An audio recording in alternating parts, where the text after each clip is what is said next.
Oh, Preparing the live stream. It takes a minute because we didn't want to get all that initial discussion on there, but once you started, it takes about 20 seconds. okay. And we are live? Yep. We are live.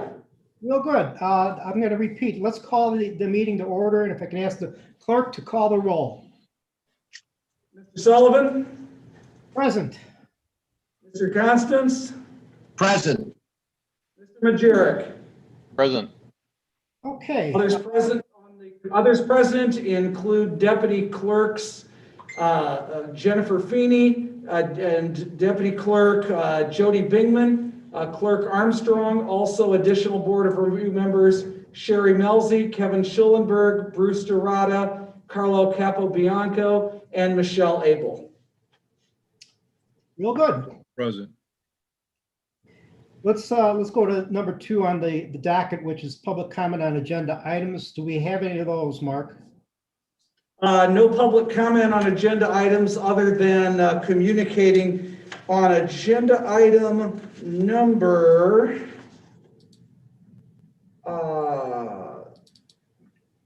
let's see.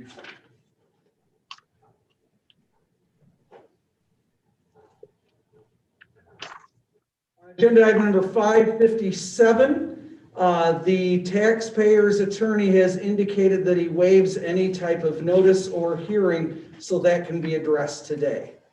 And we can talk about that in a greater detail when we come to that item. Okay. Then the next thing that comes up here is the consent agenda. I would ask Dino or Mike if there's anything that you wish to be taken off the consent agenda. No, I do not have any observation on that. Nothing to remove, no. Okay. Mr. Chairman, I suggest you remove items 372, 373, and 412 due to late information that has arrived. All of those are things with pending settlements that have some discussion items on them. In one case, a correction as well. Mark, could you repeat that 372, 373, and the last one?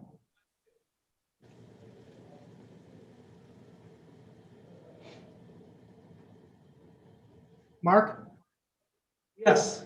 I was asking if you could repeat those 3 dockets. I have 372, 373, and the third one.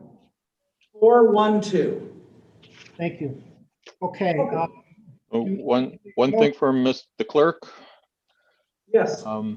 Do we need to do anything with the settlement letter that in the later on down in the agenda items for Woodman's? See, which those are settled. That's 372 and 373, correct? I believe it is.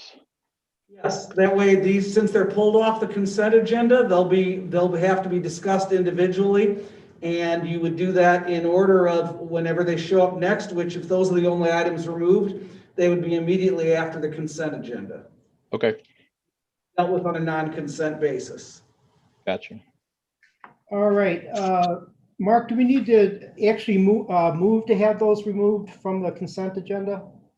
Nope, just saying that they have been removed is good for the record is good enough. Very good. Then it would be my motion to accept the consent agenda. I'll second that motion. Constant All those seconds. in favor? All those in favor, Sullivan, yes? Constance, yes. Majoric, yes. Okay. Was the last item 554 on the consent agenda? 554, hold on.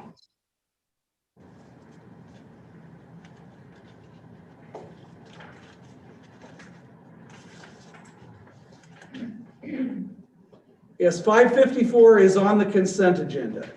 Okay, and I believe that's the last one. So then the next. No, item- the consent agenda goes all the way through items 563. Okay, So the next item would be 372 because that was removed. Okay, Mike, you've asked us to revisit this. Can I get a date on that particular one? I don't have the entire spreadsheet printed. On 372, Yes. 372 and 373 are the Woodmans in North Aurora. And what we have is a proposed settlement agreement. Now, there are two things that have to happen. The text of the settlement agreement on item 372, there should be a correction. The current total on docket 372 is at a current total of 201,108. It's a vacant land parcel attached to it. This is two parcels for one tract because it's split because it crosses section lines or quarter section lines. And then that would be confirmed with a proposed total of 201,108. The late breaking item on both 272 and 372 and 373 is that the taxpayer's attorney, Mr. Elliott, has added some conditions at the last moment. Now, to be fair, this isn't something he had previously agreed to. This was a late breaking settlement that was being worked on over the weekend.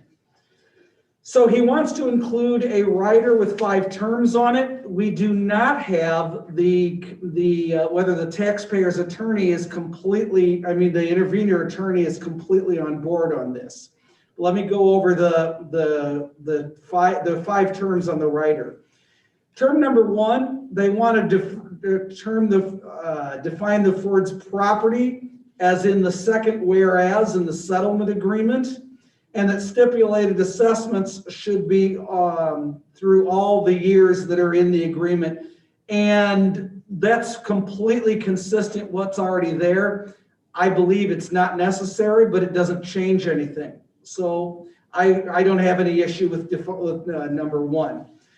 Number 2 defines equalization factors here. We talked about subject to only equalization by state of Illinois. The taxpayer's attorney wants clarification that the state of Illinois does not mean Aurora Township or the Kane County Supervisor of Assessments or the Kane County Board of Review. Again, that would be consistent to what our belief. I believe this is wholly unnecessary, but it doesn't change anything either. The third provision, undervaluation appeals. This says, notwithstanding any provisions of the settlement agreement, if any party, meaning not just a party to the agreement, although the way that defines it, it probably would mean it the way they're writing it. But if anybody seeks to increase the stipulated assessment, the taxpayer may appeal and defend the stipulated assessments before any government agency it chooses.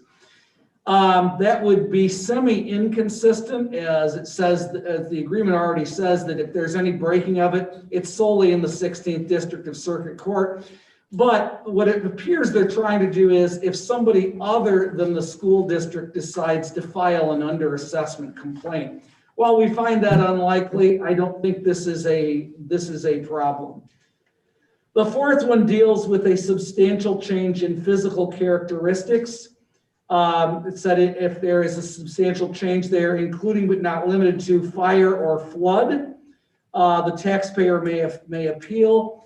We would also believe that would include if the taxpayer decided to add an addition to the property, for instance. So I don't think there is any concern about that. Probably the only concern here would be number 5. And that is, they have a provision here that says high vacancy. And I'm going to read this verbatim.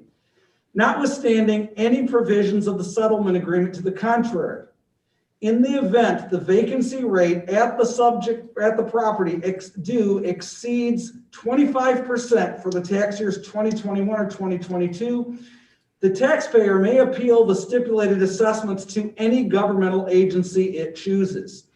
The first of all, that last sentence is completely contrary to state law. We can't make that deal. If they want to file, they have to file with Board of Review. They can't go directly to any other agent on that. There's a normal process.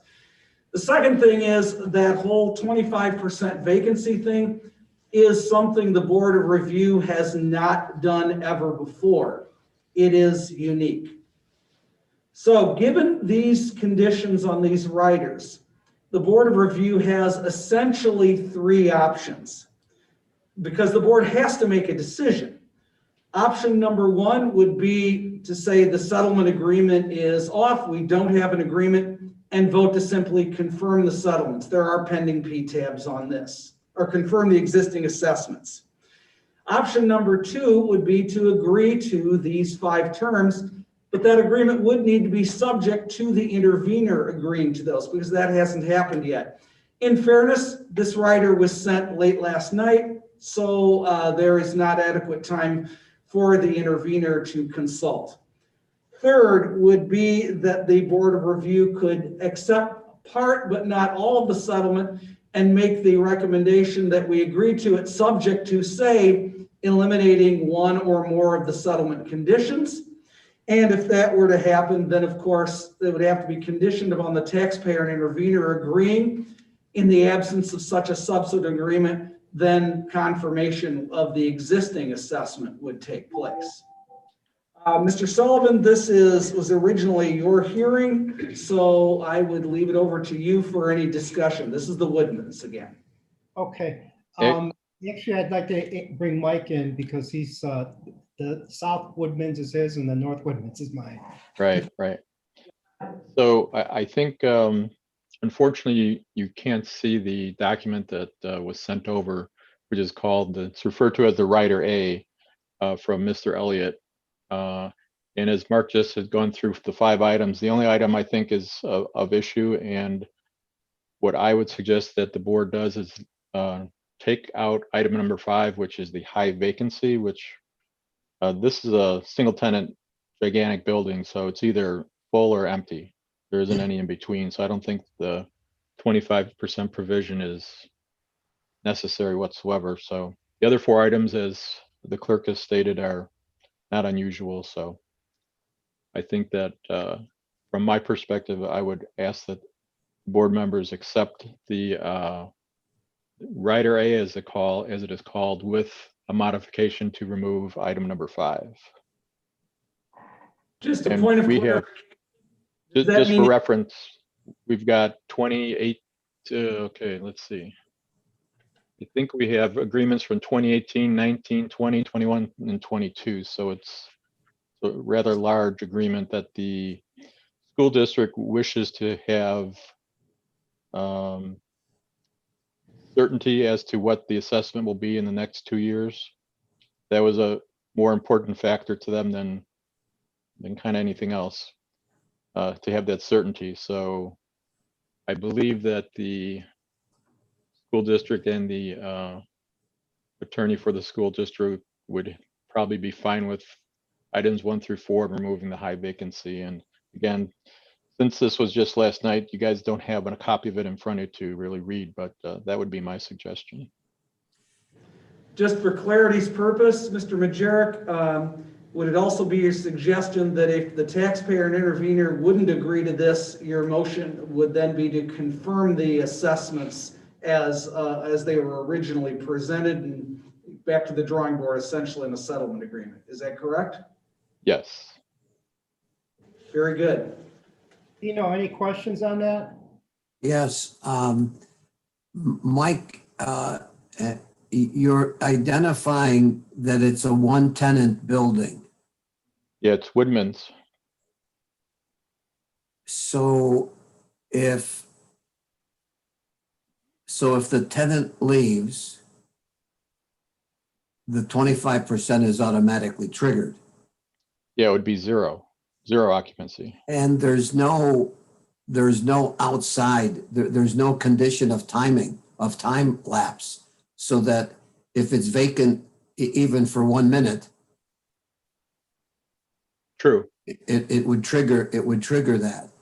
Correct. But you're saying that we can, and Mark, I would include this question to you, and you're saying that we can pass a motion accepting the agreement except for item 5. Or Yes. are we saying that we will accept item 5 if the school district accepts it? The motion that, which by the way has not been seconded, is to revalue according to item 373 in your agenda. Item 372 would be to confirm at 201-108, and that would include the settlement agreement, the rider, except as number 5. Number 5 is stricken in that motion.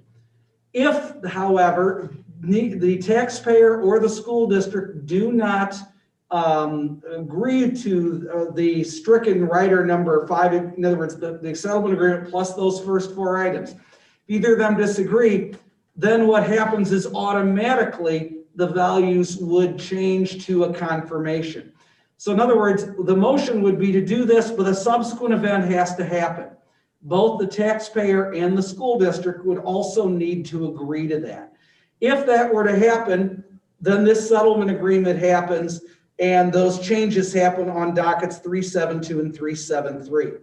The one other item there, you mentioned tenancy. This is an owner-occupied building. Well, my thought is that you can always downsize, even if it is a single tenant building. And I think that would probably be why Mr. Elliott has included that. But my inclination is to, no matter what the intervener says, is to exclude the item number 5. Yes, I agree. Okay. All right. Dino, are you good with that? Yes, I am. All right. Mike is. In order, there's Mark is. yet. Go ahead, Mark. You need a second. There's not been a second on the motion. Sullivan seconds. Constance will second. Okay. All those in favor? Sullivan, yes. Constance, yes. Najaric, yes. Okay. And if I heard right, the next docket would be 412. That's correct. On this docket, I received information that Mr. Majerick was working on a settlement agreement. I don't have any details on that, so I wanted to pull that off to make sure that if there was something that needed to be addressed, it could. The report shows on the agenda that the recommendation as it stands right now is to confirm the assessment, but if there is a late breaking change on that, I want to make sure there was an opportunity to address that. The parcel on this is, the property on this is at 1050 South Lake Street in Aurora. The owner of record is AIC or A1C, I'm not sure, Income Fund Lake LLC of Dallas, Texas.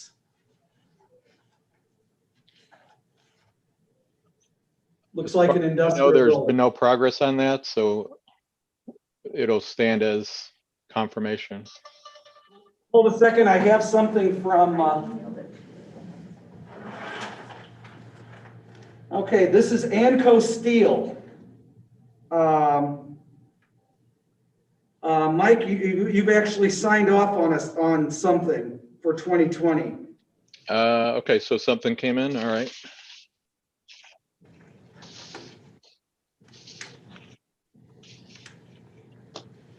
Is it a stipulation? Yes, and it would Okay. value the land at 108,652, the improvement at 891,348 for a total of $1 million, and those values are assessed. Okay. And the address was 1050 South Lake in Aurora? That's what I, well, this says docket 38. Yeah, that's number 412. Okay, the number 412, yes. Yes, that's correct. Okay.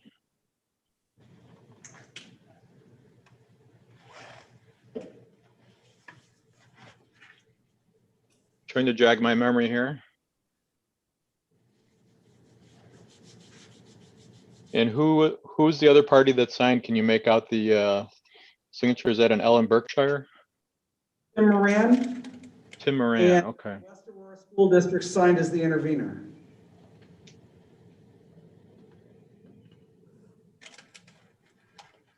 What's the Aurora complaint number? 2020 AUCM 0038. Right. Do you have a hearing date on that, I Handy? think it's a non-appearance. Looks like it was a non-appearance hearing. Oh,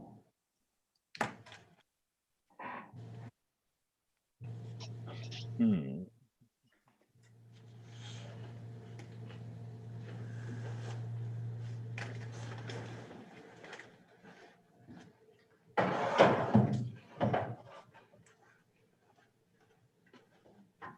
And was that a multi-year agreement of some kind, Mark? Mr. Clerk? Just checking. There's a 19 PTAB agreement in that. Yes, there's a 19 PTAB agreement in this as well. Okay, so then that's why that happened then. It was a multi-year agreement to settle 2019 and do 2020 at the same time. It was probably something I was working on it already and then ended up as a non-appearance because he was probably going to file whatever the 2019 decision was. So I think we just took care of both at the same time and now there won't be anything pending. Correct.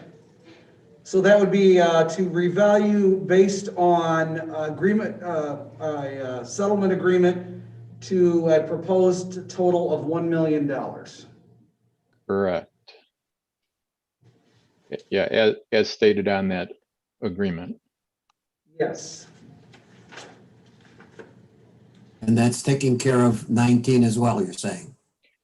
Yes, That's,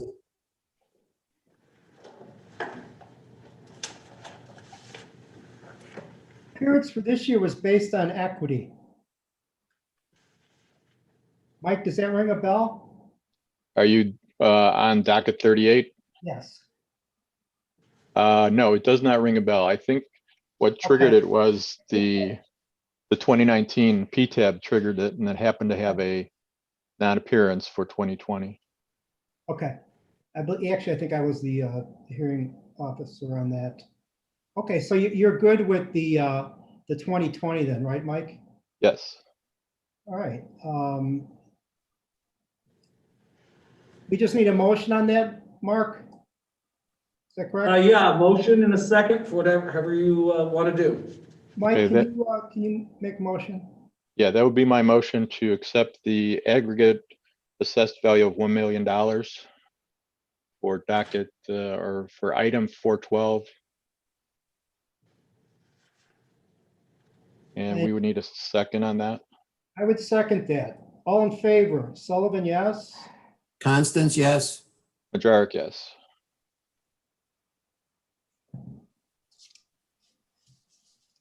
Okay, Mark, that's the last of the items that were originally on the consent. Correct. Okay. Get my agenda here. Okay, the Our next, next item would be 564. okay, okay. Then we're going back to 555, is that correct? No, Well, no, I'm sorry, after the non-consent agenda, there are a number of motions that have to be made to reopen some things. I just want to make sure. 564 is the next item on the agenda. Oh, okay, Those motions to reopen and re-rule were included in the consent agenda. So everything about 563 has now been addressed. okay.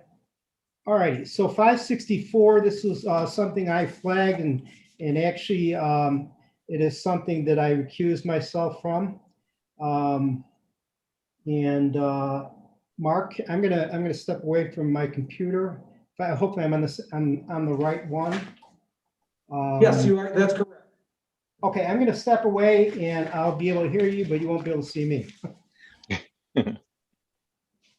Very good. Docket number 2020-ELCM-0039 is the property in question. The current assessed value is $850,338.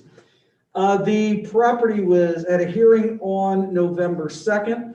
This is a strip center that is an outlot in front of a larger retail development. There are other retail uses as well.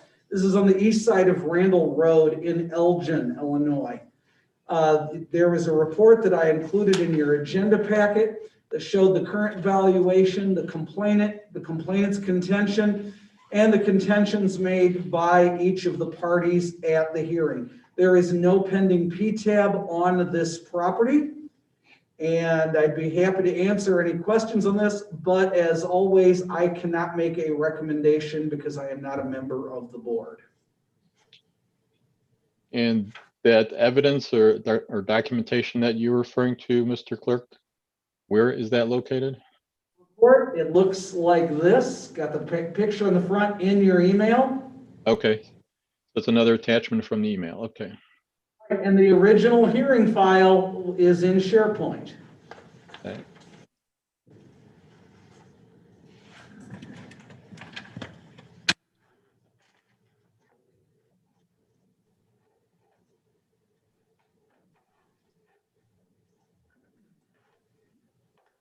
Okay, so this is out in front of the Menards in Yes. Elgin. Yes, okay, got it.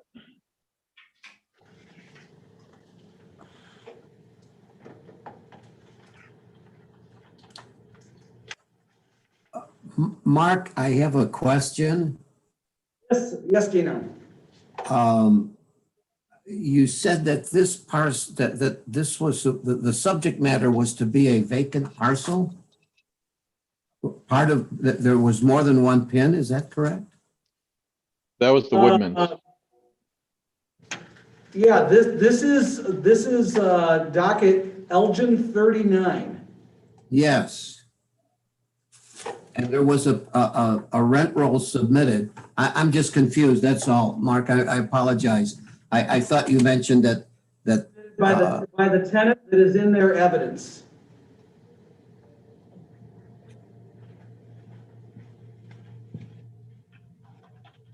So the issue is not a vacant parcel?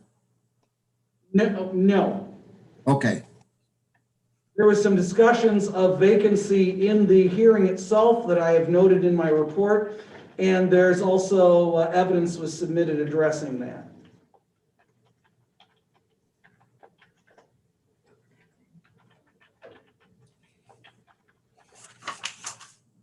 Mike, what is your observation with respect to on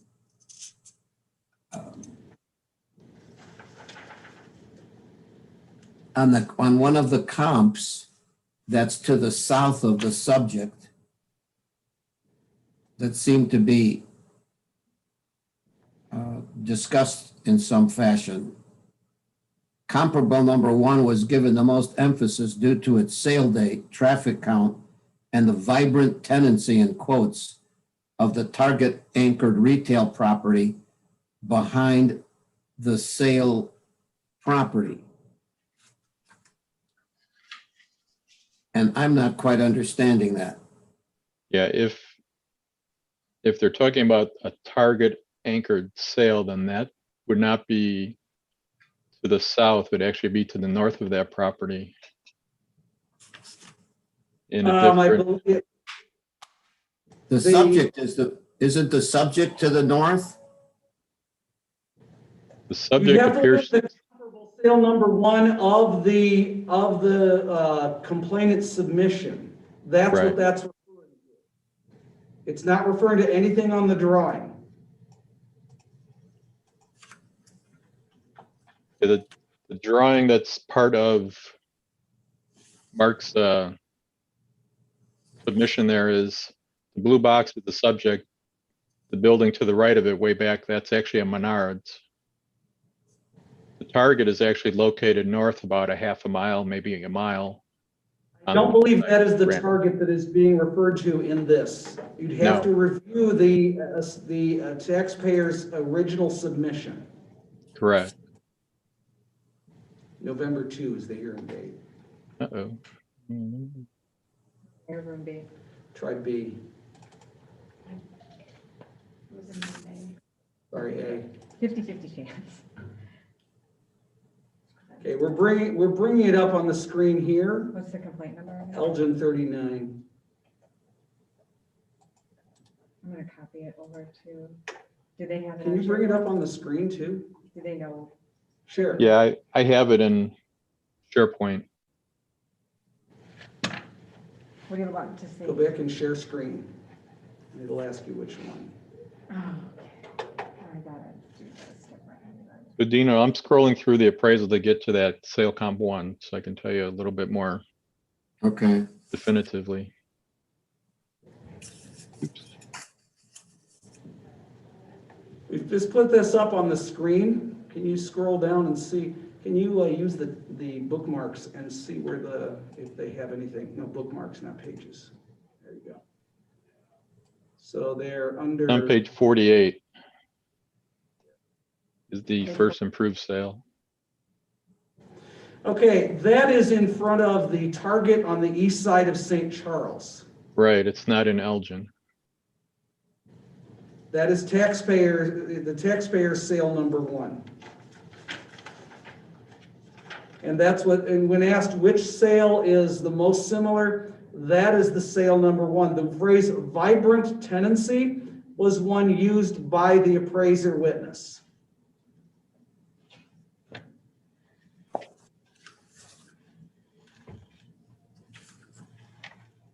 And so for your reference, Dino, that is probably about 70% occupied, where the subject property is 100% occupied. And I wouldn't call it necessarily a vibrant area. Target's the draw, and many of the other stores there are actually empty, because the Target actually sits. Well, this is not the inline empty space next to it. This is an outlot that is where it's perpendicular to Route Correct. 64. Yeah, And correct. it's very highly occupied.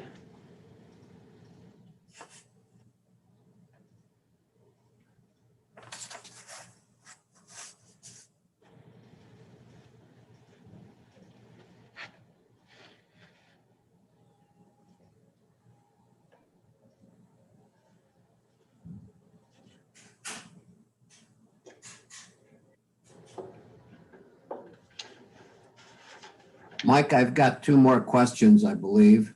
Okay. I mean, Mike, we're looking at the rent being below market according to the appraiser, correct? I believe so. I haven't gotten that far yet, but go ahead. Okay. And I don't know what evidence has been presented to identify what the market rent is. There is a table on the page 49 of the appraisal, page 65 of the PDF.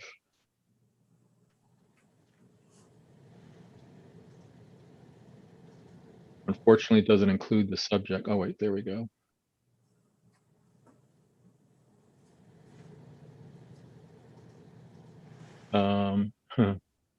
Actually, based upon their tables,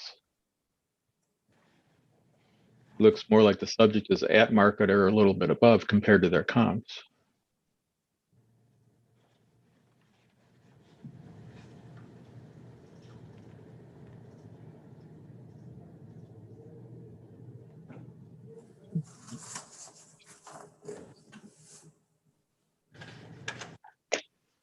And Mike, my next question is the next bullet. There is a property at the northeast corner of Randall and Bowes Road, in which the question was asked, why did you not use Assessor's Sale 1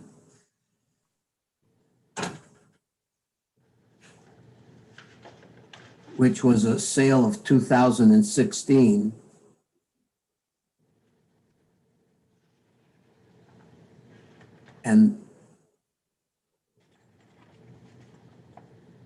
and the response was because it was due to the 216 sale and its configuration partially facing Bowes Road. Now, Yeah, what actually- influence 16 is outside of our, Well, it's outside yeah, it's outside the 16th and 18. Yeah, it's 1 year older than our 3-year period, but it doesn't mean you couldn't add it, especially Yeah, from what the weight? appraiser.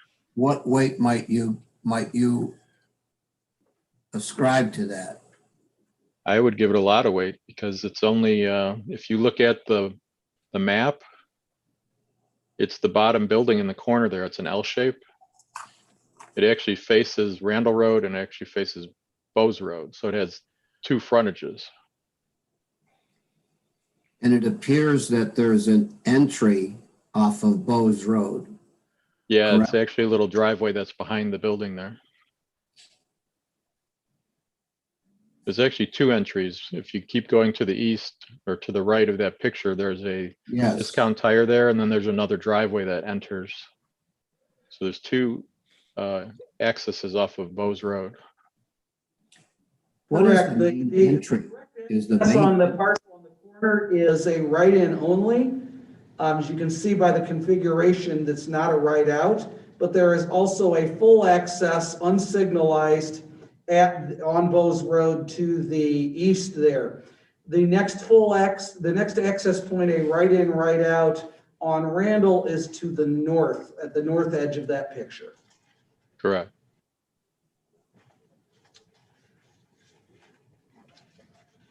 and that would not be considered a detriment or a negative? Well, No, that's up to you because- to decide. Go ahead, Mark. That's up to you to decide how it relates. For instance, the property that's right in front of you in St. Charles also has a write-in, write-out in front of it, but you'd have to go another route to get to a signalized intersection to come in. That's very common for these types of centers. Right. It's always limited access to eliminate the traffic crashes along those major roads. So you almost always have one main in out and rarely the second left right access. Okay, so that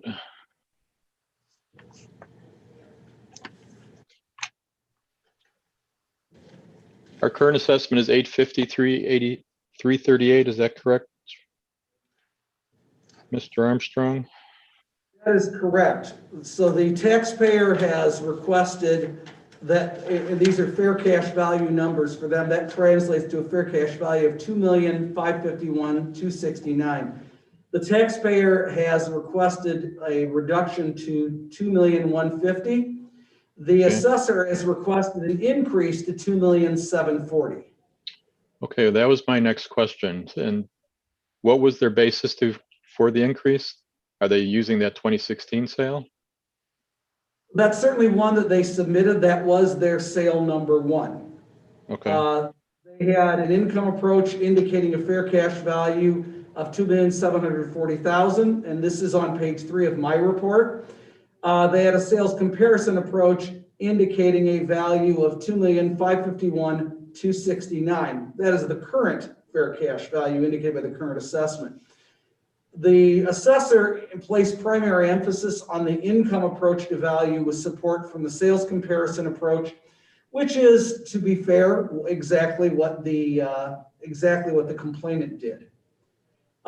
Sale one of the sales comparison approach was given the most emphasis. okay, Sale one of the assessor's sale comparison approach, not the taxpayers. right.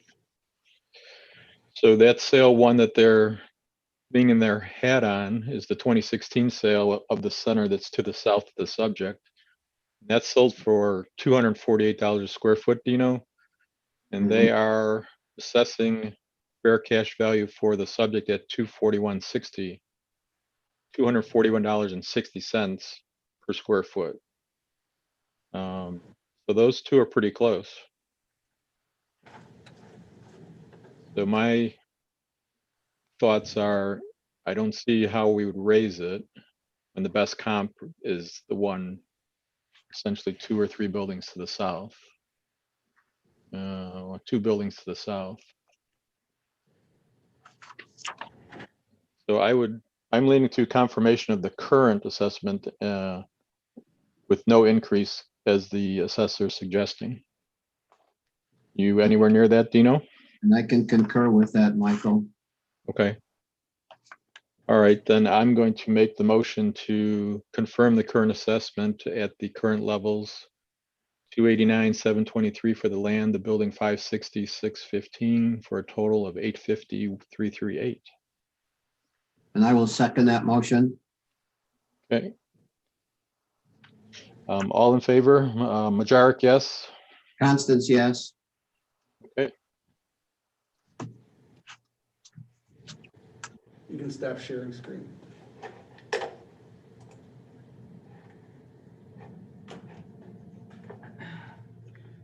Mr. Chairman, welcome back. We are on docket 565, or agenda item 565, which is docket 2020 SCCM 0009.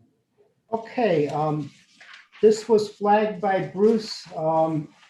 This and the next one have a pending PTAB. Bruce, is there anything you want to share with us on that? The only thing I recall on that is I think I might have discussed that with Mike.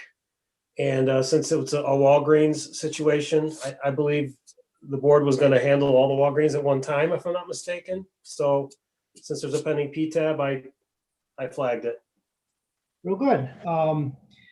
That is true. The board, in conjunction with a number of interveners, are going to be having an appraisal done on each one that is a 19 PTAB, and as well having a review done of the appellant's appraisal. So I think that the confirmation is a good recommendation. It'd be my motion to do that. Is there a I'll second that. Okay. All in favor? Sullivan, yes. Constance, yes. Majoric, yes.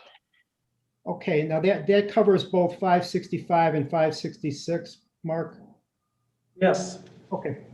All right, let's move on then to complaint 567. And I do have a question, Jody, perhaps you can answer this. There was nothing marked that units were notified, and I think that's because they did not mark the $100,000 threshold. So unless I'm mistaken, the recommendation by Bruce is considerably higher than the threshold. But if that can be looked at as we discuss this one. Number 39. Yes. Yes. Units were notified. Yes, she confirms that units were notified. Okay, I didn't see, okay, real good. That answers a big question. Bruce, can you give us your thoughts on the valuation being lowered about $1 million? Yeah, and that's, I was concerned with the amount, so I figured we had to flag it. But so the appraisal that was submitted, I thought was okay. It was opining to a lower value. I have the appraisal up here, 18.8 million. So I kind of looked at this as in 3 different ways. I thought there were 3 different kind of data points that pointed towards a lower value. And if I recall correctly, that would be about 20 or 21,000 per unit. And the first one was the sale history. There was a previous sale, total portfolio sale of 95,507 per unit. Well, Dave Medlin was in on this on the assessor side, and he didn't see any evidence that there was any kind of portfolio sale or anything like that. The appraiser was trying to make the argument that it was an allocated sale price. I didn't really see any evidence of that other than the fact that he stated it in the appraisal. Dave Medlin stated that he looked it up and the Kane County recorder had shown a P-tax document. Everything was signed off as arm's length. There's no indication, according to him, that was recorded indicating any kind of portfolio sale. And I don't know, in my opinion, as an appraisal, a portfolio sale isn't necessarily arm's length because it's a bulk situation. And many times those are involving real estate investment trusts. I mean, it's just a whole different, it's not really what I would consider arm's length, or at least I would look into it. So, but anyway, that was indicating a lower value. And then, so the property's in St. Charles. It wasn't in the best condition. And I don't know if you have the appraisal in front of you, but you know, he's got pictures of it. It's I'm looking at it now. It's dated. It's just not, it's not what I would consider typical for St. Charles. But when I looked at the sales comparison approach, he had all sales from St. Charles with the exception of one in Aurora, and I'm familiar with that property. That's the one on Nantucket. And I just felt that you know, he's got all these sales in St. Charles and he's got one in Aurora. When you're doing a, if I remember correctly, he was doing a qualitative analysis. And when you're doing qualitative analysis, you have to try to bracket it on both sides if you're going to do it right. And I don't know, I just felt like that one was kind of an outlier. Yeah, that went for 22,400. And then there's kind of a big jump. All the other St. Charles properties, the lowest one was at 94,000 a unit, 115,000, 124, and so on. So all the St. Charles ones were kind of in the hundreds range. So he ended up with kind of a large bracket there between 22 grand, or I'm sorry, 86 grand a unit and 94. So if you were to eliminate the Aurora one and just say, okay, it's somewhere between the lowest valued one in St. Charles and the next one, you know, you're probably looking at something closer to, you know, 100, let's say 110,000 a unit. So again, going back, the previous sale of the property, if you don't consider the bulk situation. I'm sorry, I'm skipping around this appraisal, but I think it was somewhere around there. I think it was about 100,000 a unit. And then the sales, eliminating the Aurora property and just looking at the St. Charles, it's probably somewhere around there. And then when I was talking with Dave, yeah, he had some issues with the cap rates that were used in on the appraisal. So I asked him, well, what do you think the cap rate should be? And he said it should be somewhere between 5.25 and 5.75. And if I capped it at 5.25 and with the load being 0.8, I came up with about 95,000 a unit. If I capped it at 5.75, which is a loaded rate of 0.850, I came up with 89,449 a unit.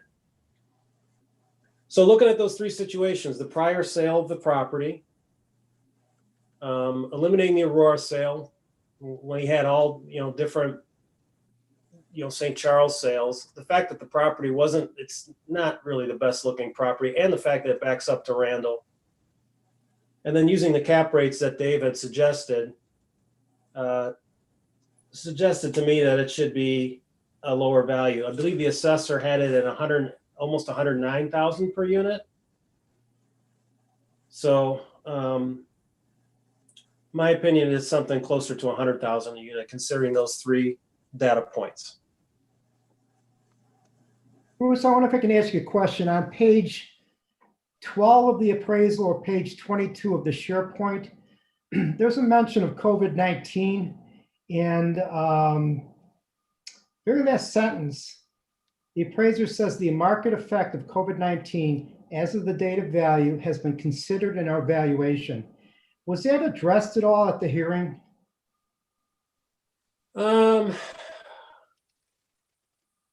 Yeah, I think they mentioned it, but I don't know, in my opinion, that wouldn't have been a factor on January 1st. Most of us weren't even really aware of it. It wasn't really a factor in the United States at that time. That's what I'm getting at, though. They say, on what I just read, they say they've taken that into account. And I agree with you, and the board has been pretty consistent all year that January 1st, no one knew, or I shouldn't say no one knew, there was not the widespread knowledge of this potential disaster. So I don't know if the appraiser intended to use that language, but nonetheless they did. And I agree with you on the appraisal. They've gone through some, they've done a good job of laying out various assumptions and whatnot. And yes, the building is or the property is it's in need of rehabbing, which is underway, but not at a accelerated pace. So I actually tend to agree with you. I think some of the assessor's evidence is high. You've already referenced that, Bruce, and not high. It's just that they're newer properties. This thing's close to 50 years old. Mike, do you have questions for Bruce? I follow the logic there, and I agree that some of those comps they're actually more of a Class A than a Class B, C that the subject is. So they'll definitely sell at 180 or 200 or 220,000 a unit. So the subject is not that. So I think and Bruce, you can correct me here, but I think you're at about 95,000 a unit with your reduction. Does that sound right? Well, I had in my here notes, 220 units, I believe. yeah, Okay. That's You're how. just under 100. That's how. okay, yeah, I think that's what I had in my notes, about 100 a unit. I think I said 100 a unit times 220 would be 22 million, and then I wrote down 21 million. So I think I took the 5.25. So I took the lowest cap rate that Mr. Medlin had suggested. And that came up at that, if you took that and loaded it, you'd be capping. And I didn't want to redo the appraisal. Okay. So I just used the NOI that the appraiser had. I capped it at 08, a loaded cap rate of 08, came up with 20,908,000. So that's, Okay. rounded up, that's 21 million or 21 million. 95,000 a unit. And then using the sales comparison approach, my opinion was somewhere around 100 a unit. That'd be 22 million. So I believe I must have reconciled between the prior sale of the property, the income approach, capping it at a loaded cap rate of 08, and the sales comparison at 100 a unit. I think I reconciled at about 21 million. And what was the prior sale amount? 24, was it? 22,250. 22,250? Okay. Mr. Chairman, if I may, I have the transfer declaration in front of me. They listed, there is no indication that this is a portfolio sale. In fact, the phone number they issued for the tax for the buyer is the local phone number of the apartment complex. The PTEX 203A for transfer declarations over 1 million indicates that the buyer and seller both believe that the price was a fair market value as of the date of the sale. The sale took place on, is a 2017 sale, November 17th, 2017. And the sale price on the transfer declaration was $22,249,698. There was also no personal property included in the sale according to the sworn affidavit. Okay, that's also, what you've just read is also in the assessor's Evidence. So Bruce was aware of that. I do, the thing about bulk sales, sometimes they're a very arbitrary allocation. Sometimes they're right on, and appraisals are done on each property before the bulk purchaser before the bulk purchaser, puts together the bulk number.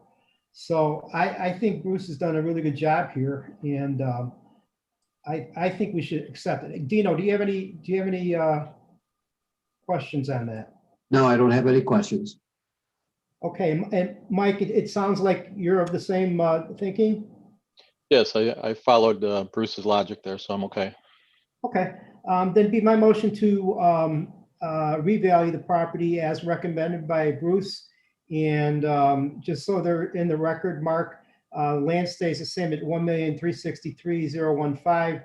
Improvements are reduced to 5,636,285. Total assessed value is 6,999,300.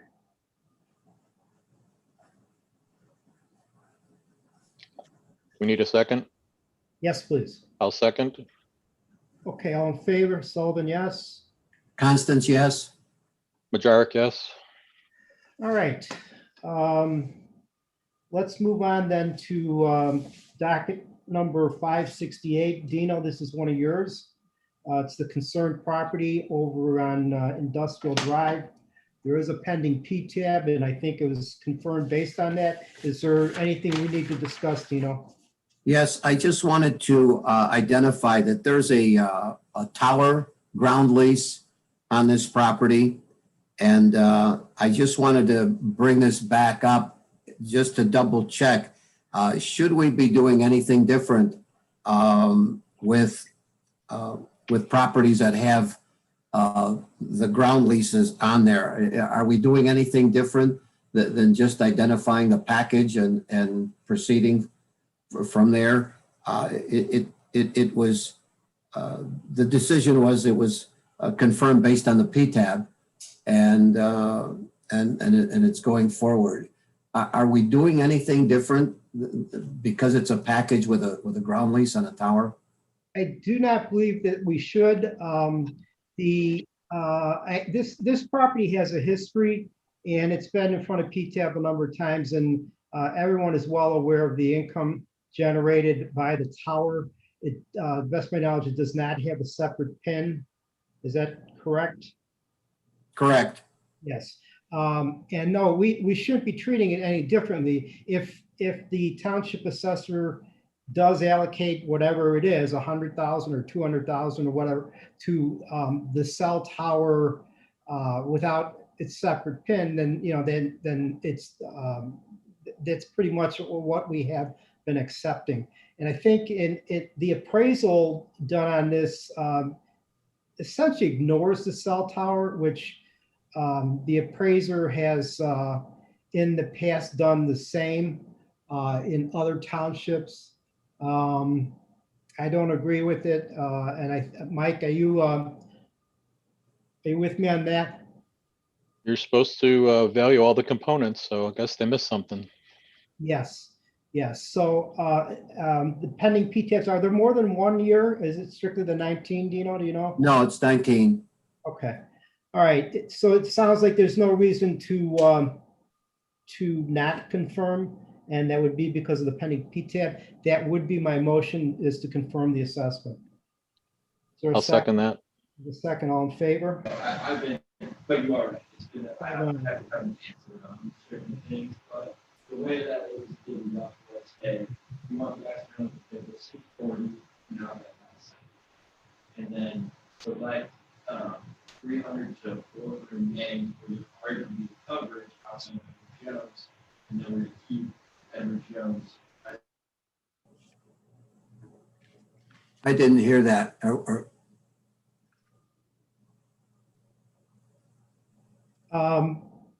Mark, are you there? I'm here. Just had to mute some extraneous noise that came in. Okay. Okay. We just had a motion to confirm this one, and it was seconded by, I believe, Mike, Correct. and all three. Yes, we have all that. Confirmed it. Okay. All right. So next on the docket is number 569. And 569 is, Dino, this is yours as well. Yes. There's a pending PTAB on this. It is a subject sale issue. And and we have an appraisal, and the property sold in the previous year. And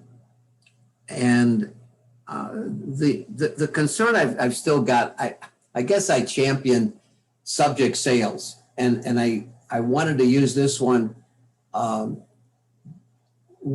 Do I recall that at one of our meetings, we indicated that a policy, I believe, would be that if there is a sale in the first year of the tax year, the first month, that it would be acceptable. I'm sorry, if it were the first year of the following year. So if we're looking at 19 and it's a sale in January, that's acceptable to bring that in for a subject sale for 19. Is that correct? We've discussed that, and I think we've kind of had a policy, but I know that you've done some research that you shared with us regarding the Property Tax Appeal Board looking at subsequent more than what we have, subsequent time frame more than what we have discussed. I think that, you know, for this calendar or this tax year, that sale occurred now in the past. Yeah, So in correct. the previous 3 years. Now I know that they are making their argument based on a 1/1/19 at PTAB. They're making it based on a January 1st of 19. So I don't know what the Property Tax Appeal Board will do, considering that it closed in July, I think it is. Is that right? July? April. April. Okay. So, well, we've looked at the assessor's data, and this is a big house. The taxpayer has provided the listing sheet and whatnot, and we've heard evidence this year from St. Charles Township regarding various tiers of price levels in the township. And the bottom line is this is a very big house, and some of the really large properties have suffered to a certain degree. But that's, you know, it's up to us to decide where we're at in terms of how much weight to put on the purchase price. So Dino, I think I've answered your question. It's a time frame that we've kind of addressed, but you've found rulings by PTAB that said, you know, 10 months after the lien date, it might still be good. So what do we want to do with this? Well, it seemed to me, I believe that the assessor's conclusion was that the square footage was so low that it just shouldn't be, you know, a validation of a subject sale. And therefore, we should attribute a lot more money, you know, to it. And there was no evidence with respect that it was not an arm's length transaction. It does note in the MLS, it's an incredible value for a wonderful estate. So I think that anyone buying an 8,586 square foot property would certainly love to pay $750,000. So I think Okay. it was probably a pretty good value. Question is, what's the market value? Didn't they also have an appraisal of 780? Yes, and also 780. So Yeah. they were even more favorable to their appraiser's value. And the house was vacant, I don't know how long. And again, how many buyers are out there for 8,000 square foot homes? So, you know, it's a pretty good dilemma. I would suggest you probably made the right decision there, you know, to confirm it and then apply some extra research for, you know, the 2019 PTAB and then also settle the 2020. Okay, that's fine. That's That'd be fine. my suggestion on, I appreciate it. Is that a motion to confirm, Mike? yes, Okay. And I'll second that motion. All in favor, Sullivan, yes? Constance, yes. Majoric, yes. Okay. Then we move on to docket number 570. Dino, once again, this is yours. It involves a Elgin Industrial. There is a pending P-tab. The township assessor has an appraisal as well as the appellant. Is there anything that you want to share, Dino, that Yes, I really wanted the other two members, to give a quick look-see at those appraisals and identify, is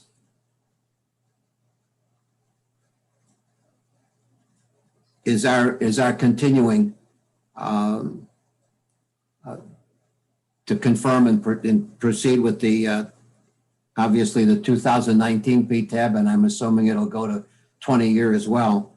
I just wanted to make sure that we were on solid ground. well, I've looked at both appraisals, but yeah, I think we are.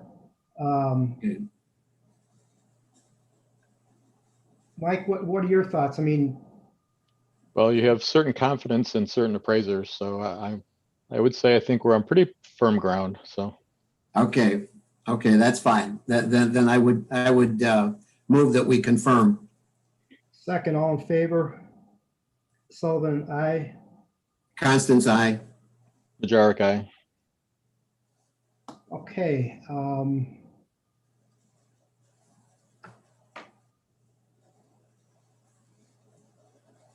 Okay, the next one is docket 571. And Dino, we have you flagging this. And I did not write down why you did that.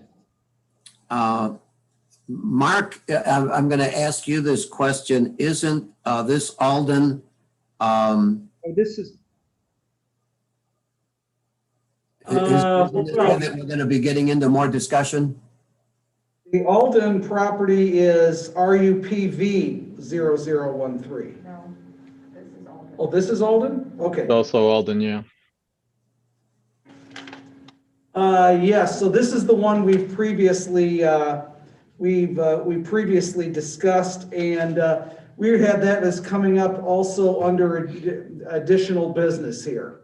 So you could discuss it now, or you could discuss it then, either one would be fine. Because will have to deal with Geneva 13 and Dundee 131, both of which were deferred in prior meetings. okay, I think I'd like to tackle this. You held the hearing a week ago, a new hearing. I'm sorry? We had an initial hearing with Dino, it was reopened, and you had a continued hearing last week on this. Okay, so this has an RUCM and an RUPV? That was my mistake. The Geneva one was a PV. It is entirely just RUCM. This is the complaint brought by District 158 Okay. on the Alden property in Huntley. Okay, right, okay. And that was the one in which the taxpayer had submitted some evidence just prior To last week's hearing, yes. to the hearing. Well, yeah, I mean, it was also at the initial hearing, was it not? Or whatever it is, we did have Yeah, a full yeah. hearing last week with the attorney, both attorney for the taxpayer and the attorney for the school district. If it's all right with you, gentlemen, I'd like to tackle that after the rest of the non-consent. Agreed. Yeah, that's fine. All right, then let's move on. I believe the next one is at 572. Mike, this is yours, and you've asked for confirmation. Yeah, and I'm looking at it now. I think this was a property where there may have been a agreement that didn't happen.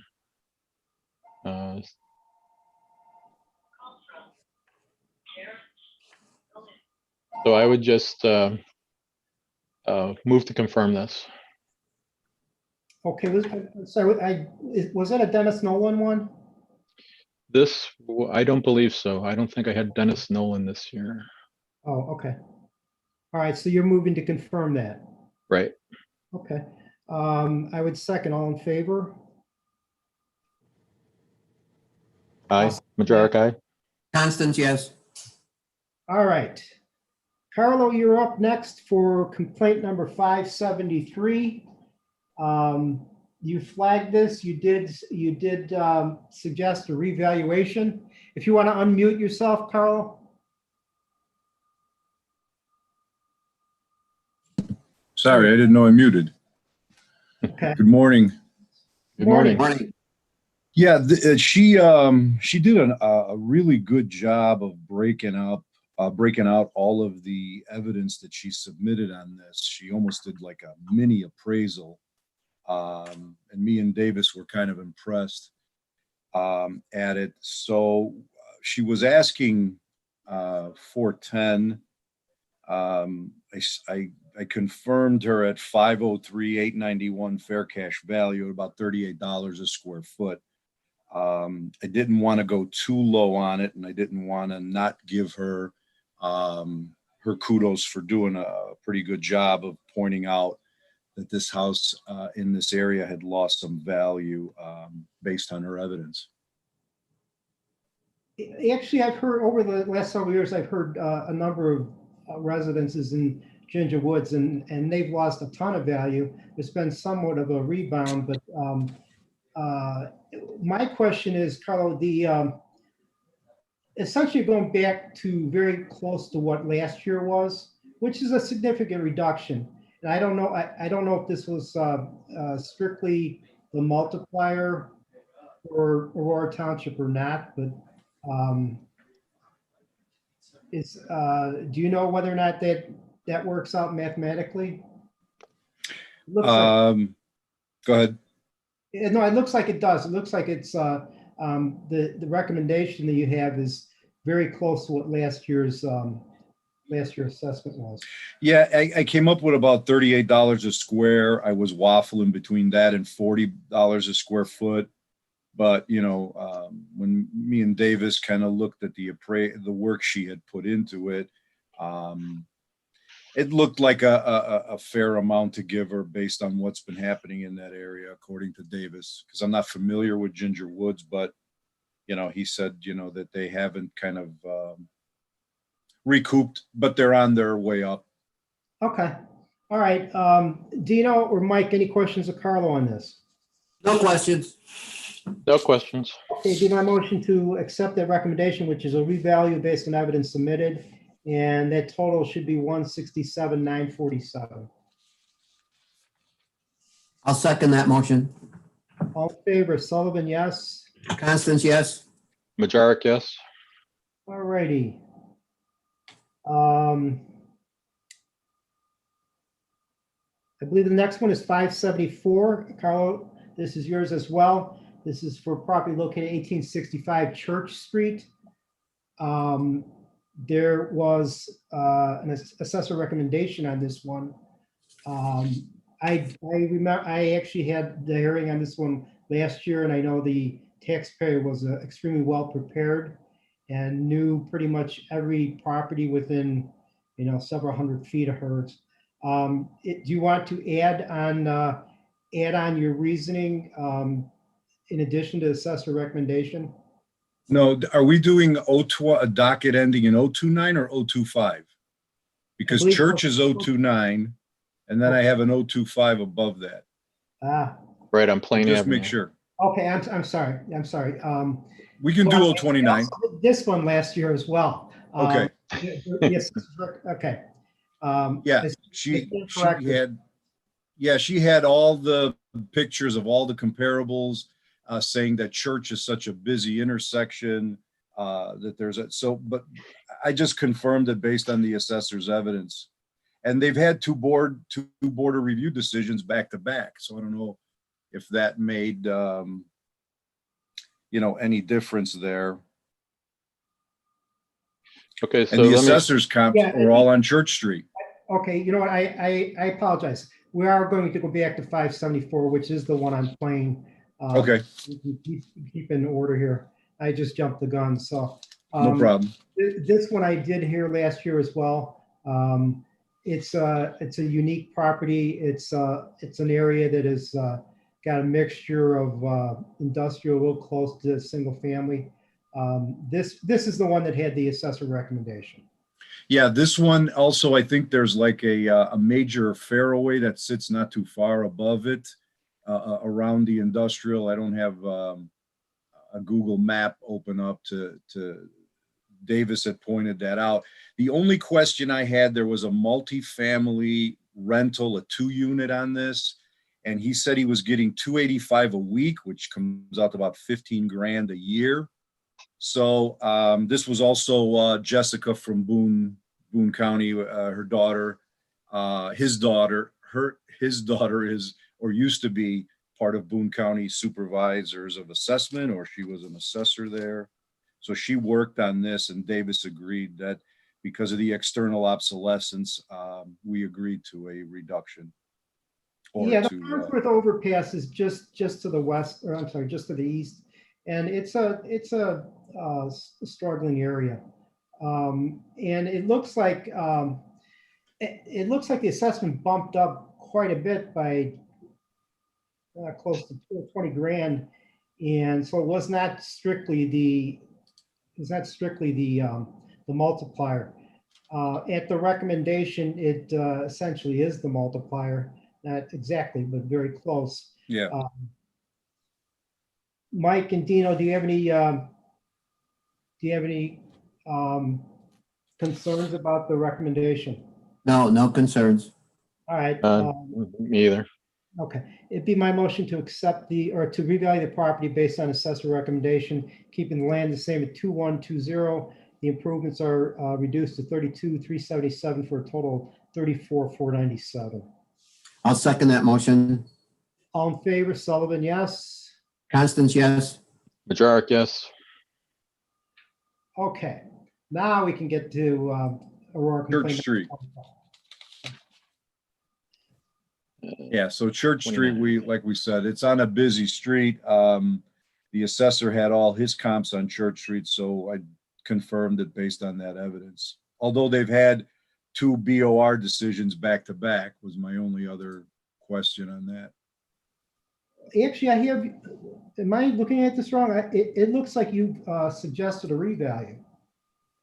Yeah, On 02, Yeah, the one on Church.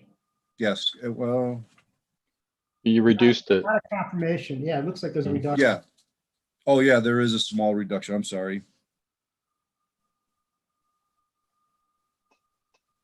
Okay, that she has meant, the taxpayer has mentioned Church Road, how much traffic there had been, and there still continues to be a lot of traffic, but it's no longer rerouting from Farnsworth. So it's just, it's a secondary thoroughfare. I think that the recommendation to revalue is appropriate. Dino? I agree. Yep. Mike? Yes, I agree. Okay, that'd be my motion to revalue the property as recommended, keeping the land the same at 13,087 and the improvements of 49,132 for a total of 62,219. I'll second that motion. All righty, Sullivan, yes? Constance, yes. Majoric, yes. Okay, we are going to move now to docket number 576. Kevin, I believe this is yours. You're muted, Kevin.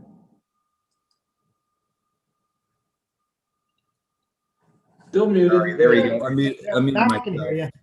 you. Unmuting. Got it now. All right. So which docket number, 159 or 160? 576. Oh, Aurora 214. 214. Right. This is the Jewel.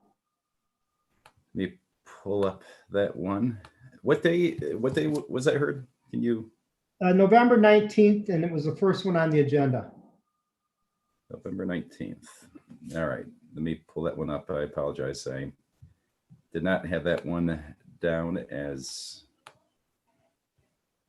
let me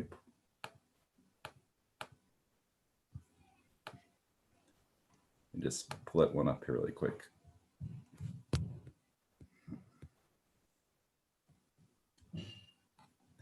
And which number was that? You said one? It's 214. It's for the Jewel at 1952 West Galena. Okay. There was Yeah. an agreement.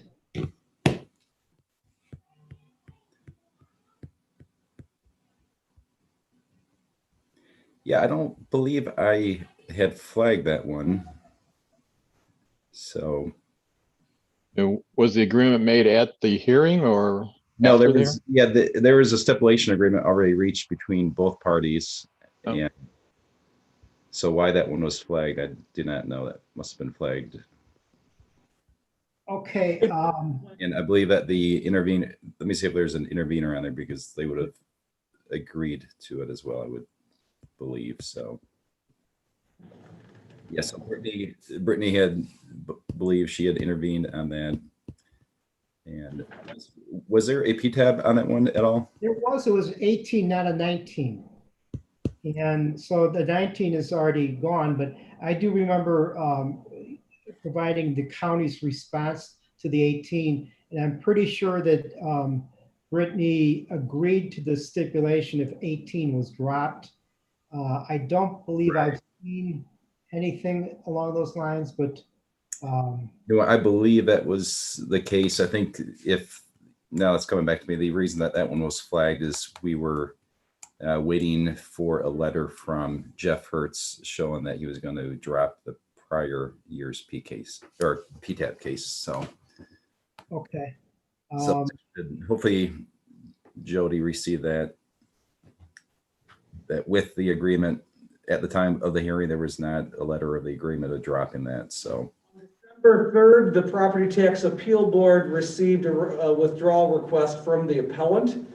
So that is going to be out to make sure that the Board of Review and the interveners, there are two of them, both agree to the withdrawal. It sounds like that's in process. okay, great. So then so thank you. So the reason that was flagged is the stipulation was in agreement pending receiving that letter. So Okay.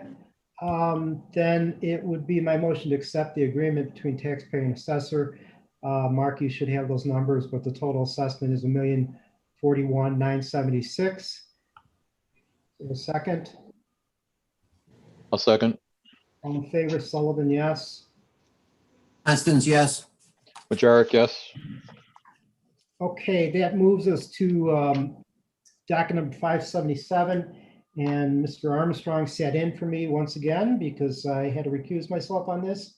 And I think that that also applies to 578, if I'm not mistaken. But Yes, okay, let me 577 and 578 are both in under one docket, Aurora 045. thank you. So I sent in the packet email, I sent you a report of the clerk on this one. This was heard on November 30th, 2020. The owner of record is Randall Commons, LLC. As you can see from the packet, these are two commercial condominium units. The units are two-story units, and they have an area of the second floor which is slightly different from the area of the first floor in both cases. There is on page 2 of the report that I provided, you can see each of the units and you can see their valuations in a chart at the bottom of the page, the existing valuations. The complainant's contention was overvaluation, and the contention was that the fair cash value for both parcels combined as of January 1st, 2020 should be set at $357,540.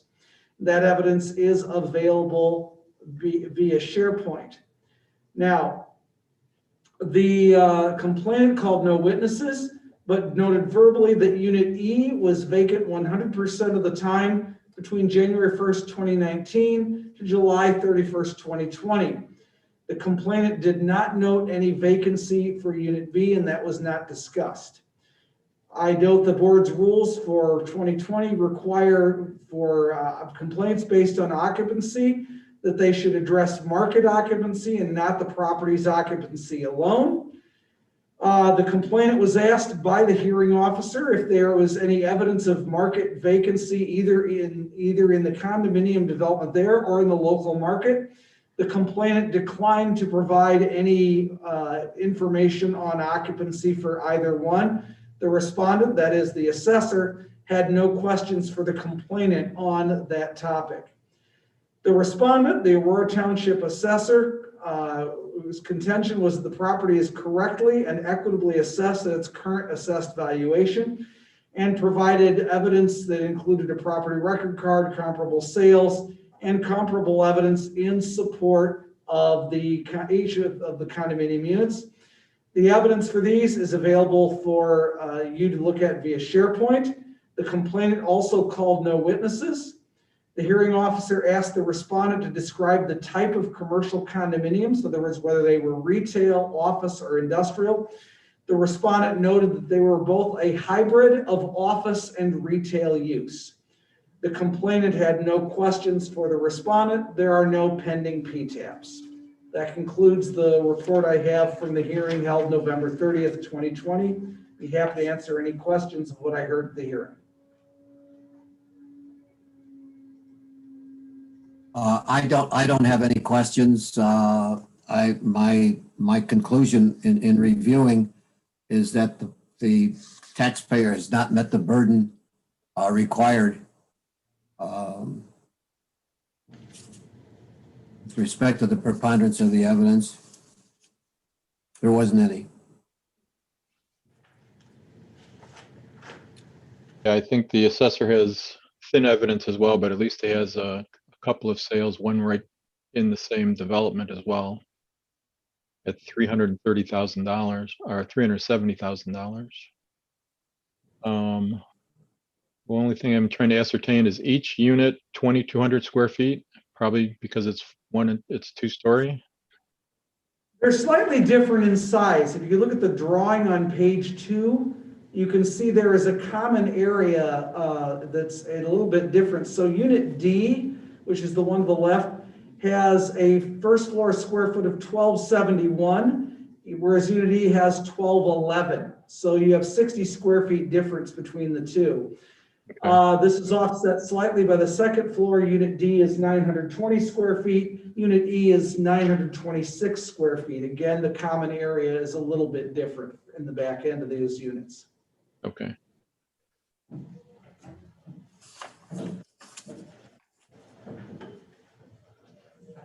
All right, I would agree, Dino, that the burden has been met here. We would confirm. Shall I go ahead and make a motion? Sure, certainly. It would be my motion that Tim, it's my motion on docket 045 to confirm the assessment based on evidence. I'll second that.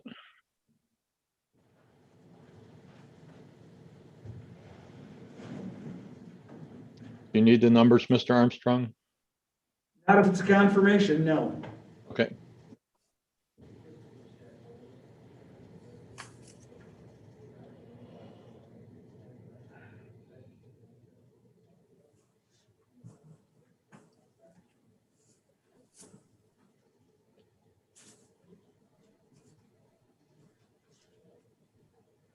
Okay, it looks like we'd be moving on to docket number 579. Mike, this is yours. This is the art band property in Geneva Township. You're asking for confirmation. There was a stipulation. I looked it over. Your thoughts, please. I'm going there. Let's see. My thoughts were to bring this before the board because of the large reduction. I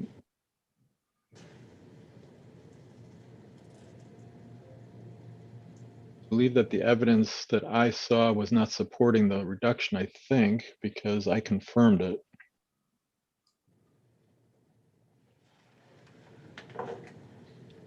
And I need to look at the appellant's information again.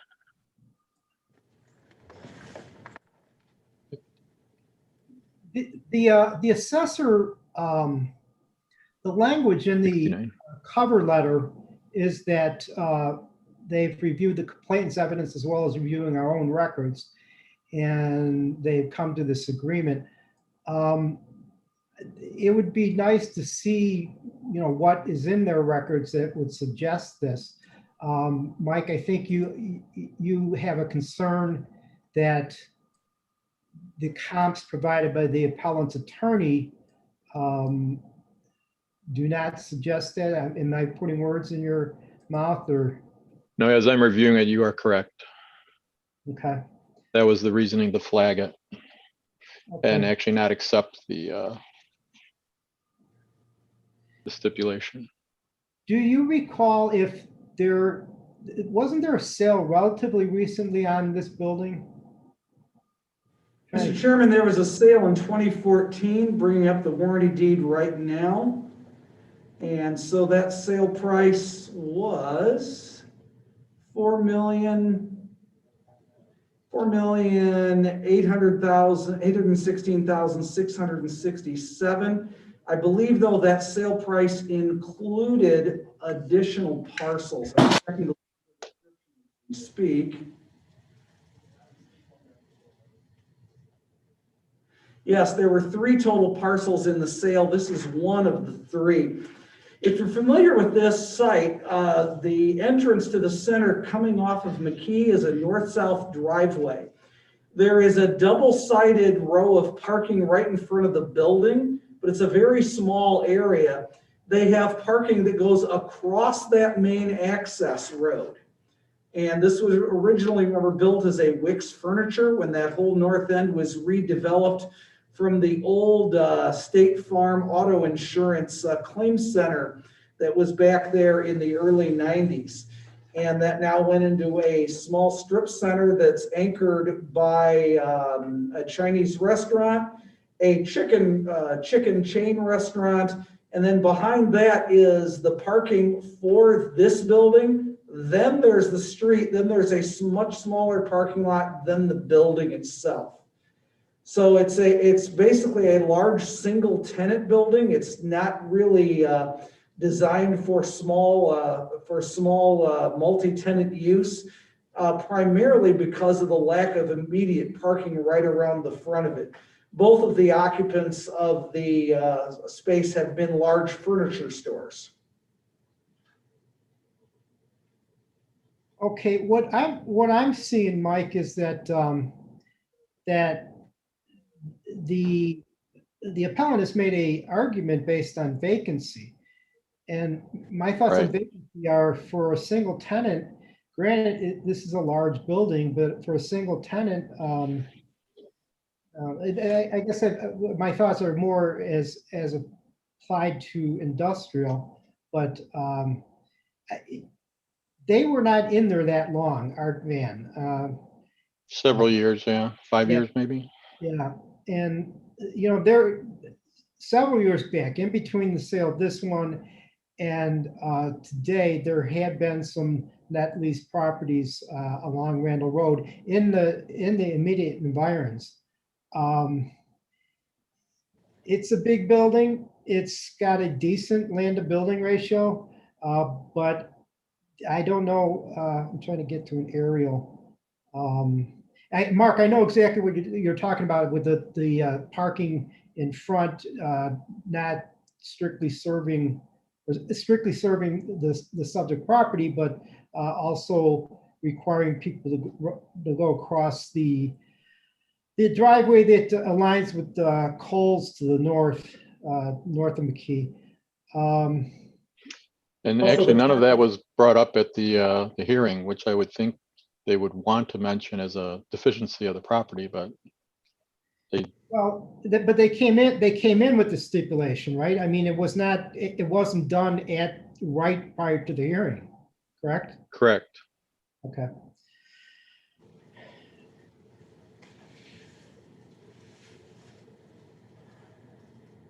We've got a pretty big property And retail has taken a hit prior to COVID. Amazon has done certain things. Well for themselves. Yes. We look at some of the targets that we've had this year in front of us. We look at some of the, Home Depot's probably a little bit too big, and Menards and whatnot. But, I think in almost every case, we were reducing certain things, just because of the nature of single tenant retail. My thought is we might be somewhere in between the agreement and the assessment. Yeah, actually, that's what I thought as well, but I thought I would bring more wisdom to the equation. What are your thoughts? If we have granted some relief on the single tenant on the larger buildings, it seems appropriate to bring that into line with this one, or this one should somehow be given some relief. The percentage is that if there's no evidence, what was the evidence in terms of? There are four. Yeah, I think 3 or 4 comps. Yeah, there's three comps, and one's in St. Charles, one's in Aurora, one's in Bloomingdale. They're all single tenant freestanding retail boxes, ranging, relatively close to the subject in size, and ranging in price from $21 to $80. And the request was for $50, and it looks like the request was granted. And I think that's a little too low for, considering that we're, near that number for some targets.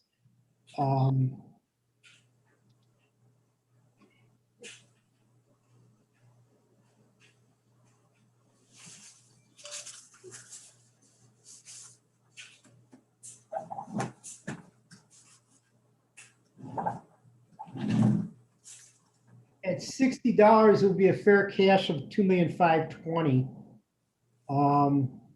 I noted that was there an intervener on this? Jody, would you know? They were notified, I think. We're notified, yeah. It's out to about 300,000 or. Yeah.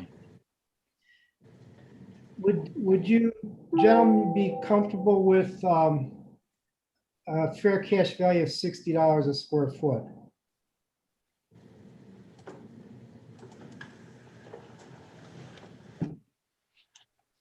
It's 2,250,000 $2,520,000. or 520. $2,520,000.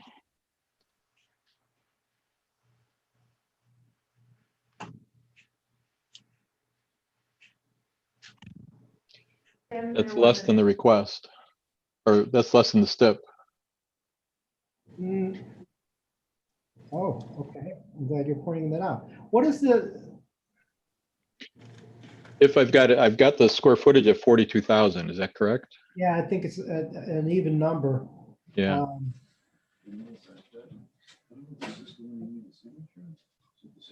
What was this? This STIP was at 3,135,000 all right. ish, rounded, which is almost $75 a square foot.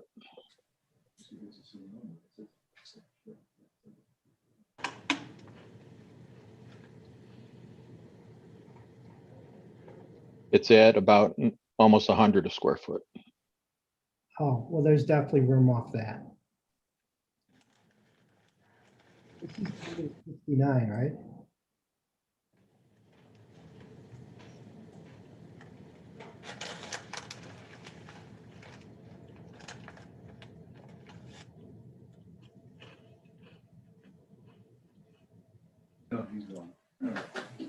And Tim, you said that $60 was too low. Well, no, I threw that out, but I did not realize I did my math wrong. So from a dollar per square foot perspective, the agreement seems decent.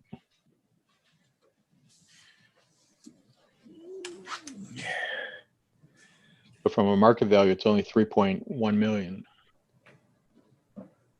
Although he went next door, he came from next door, so I don't know if he dropped something off over there.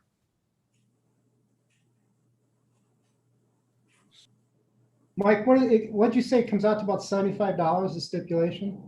Yeah, 74.64. Okay, yeah, I would agree. I mean, looking at, obviously, the appellant has not supplied other sales that would be higher than what was provided. And I think Geneva had a relatively low multiplier. Maybe 1.02 or something like that. Yeah, I think it was right around there.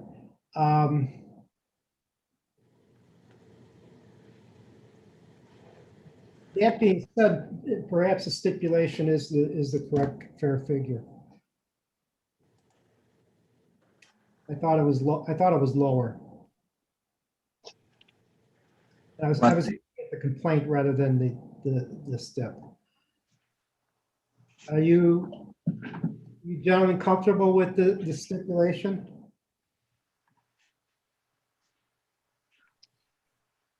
Yeah, I guess I am. Okay. Do you know what? Yeah, I concur as well. Okay. That'd be my motion to accept the agreement, revalue the property by accepting the agreement. Taxpayer and assessor, land stays the same at 528,497. Improvements are reduced to 516,498. Total assessed value, 1,044,995. I'll second. All in favor, Sullivan, yes? Constance, yes? Majoric, yes. Okay.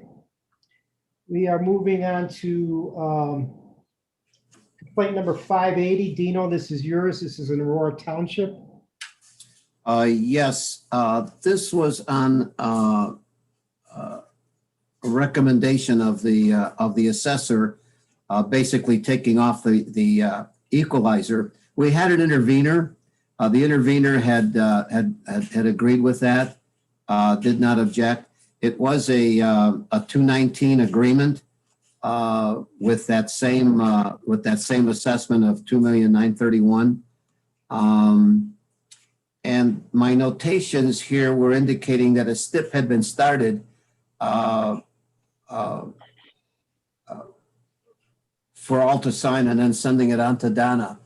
And I'm not sure that occurred, but I did have that the intervener had indicated that she had no objection to that figure. It's basically going back to 2019, which was an agreement at that time. Okay. And there's nothing pending so this was just, the appraisal was as of, what is this? 119. Yeah, okay, it was so is there a pending PTAB? Mr. Chairman, there is no pending PTAB on parcel 1532-100-014. So, was there board action on this last year? Let's see. Yes. Okay, yeah, then Yeah, I just assumed there was, Tim. yeah, there was. I'm looking at the assessor's record card, and yes, we definitely heard this last year.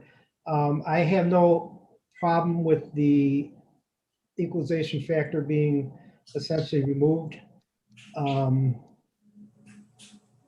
we have not seen any agreement, but I don't think Mr. Nolan or Ms. Tice or Mr. Offit would have an issue with it. So, Dino, you want to put, I'm sorry? Can you check that? Because the address seems familiar, like we just had a stip come through on that. Can you verify that, Mr. Armstrong? There's no PTAB. I'm on PTAB's appeal status inquiry right now, looking for Right. parcel. And I'm looking at parcel 15321000014. PTAB has never had an appeal on that parcel since in the last dozen or so years, how far back their records go. Okay. So, All right. Mike, are you questioning whether or not there was something in 2020 that Yes. came through? It's an agreement. And that was my understanding, was that something had already been started. And the intervener was on the phone with us and said, yes, and I have, no objection to having it, proceed. There's an agreement for 2020 on file, but that just reflects that year only. Okay. And does that agreement, is that reflected in our non-consent agenda here? You garbled up a little bit, Mike. Are the numbers consistent with the agreement for 2020? The numbers shown in your non-consent agenda showing a proposed BOR value of $2,931,730 are consistent with that agreement. Okay, that's good then. Okay. Is there a change in the land though? I mean, the total, that's what we're looking for, but is there a change in the land? No, No, there's not. the land should be at 307,312. Okay, so then it's strictly the improvements and so the equalization factor is not or remains applied to the land. Yes. Yes. All right, Dino, this was yours. You want to put it in the form of a motion? Yes, I move that the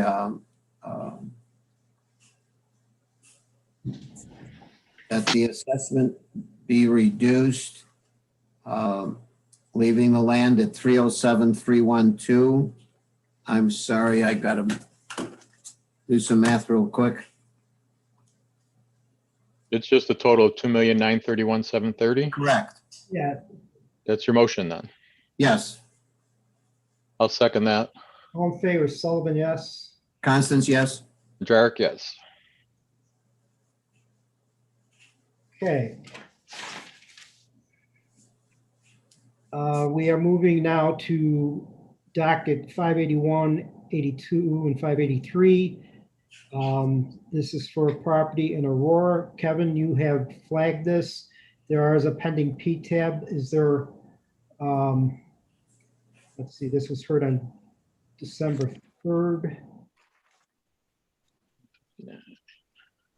Yeah, I assume it's docket number 159. Are you referencing? Yes. Yeah, that was a 1- and 2-story automobile sales and service dealership, property built in 1973 with 18,423 square feet, and it's assessed at $3,074,000.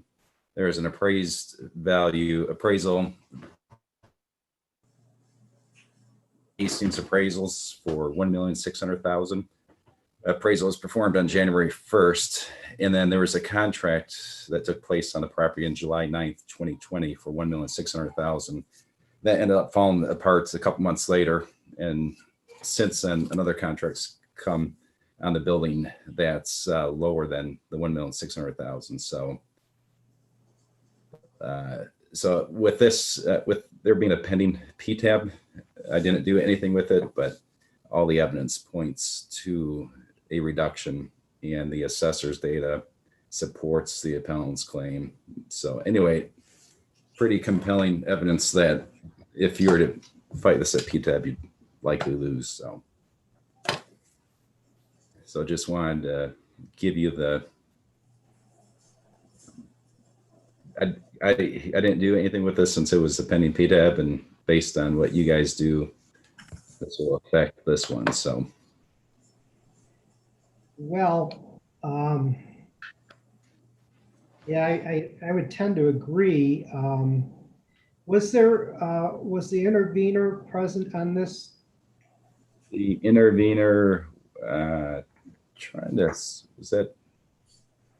trying trying to recall if she was there. It'd probably be in the notes, I would assume, around the. Let me see if I can pull it up. She was there for a few of them. I believe she was. Yeah, I think it was Brittany that was there. Did she share anything with regards to potential settlement or?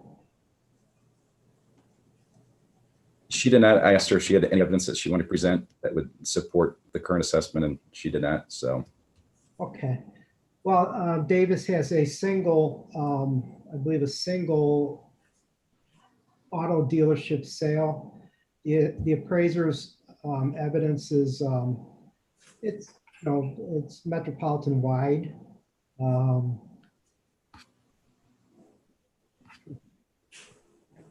So Kevin, is your basic synopsis of the sale contract, is that where you're leaning to because you've seen it twice and one's actually lower the second time? It's You are. probably in that first contract value area of $1.6 million. yeah, I'm leaning Market value. toward looking at all the evidence provided by the appellant, provided by the assessor. Assessor's support or data doesn't support his current assessment. And so if it were up to me, I'd reduce it to the 1,600,000, but. Okay, got it.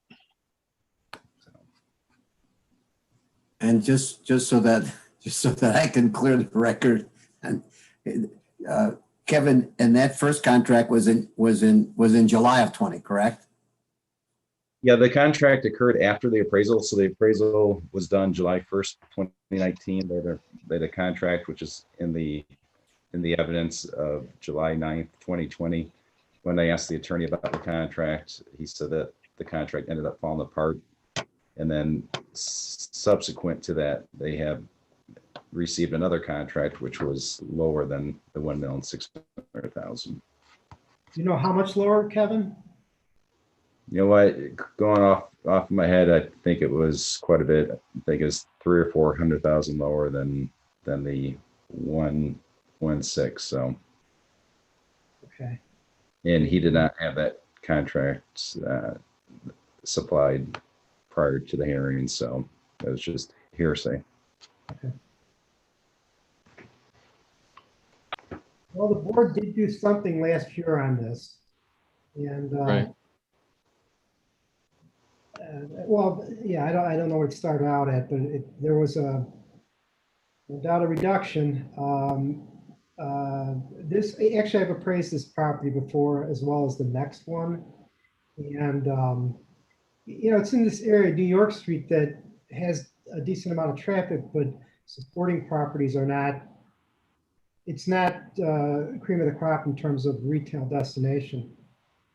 It's just inside the county line. And there are a number of other used car dealerships. I don't believe there are any new car dealerships at this point. I'm thinking that Kevin's making a good recommendation. I'm just kind of turning thoughts over my head regarding 2019. I don't think that the county has responded yet to this. Mike, I don't. Do you know if you? I haven't. No. Okay. Yeah, I wouldn't think so.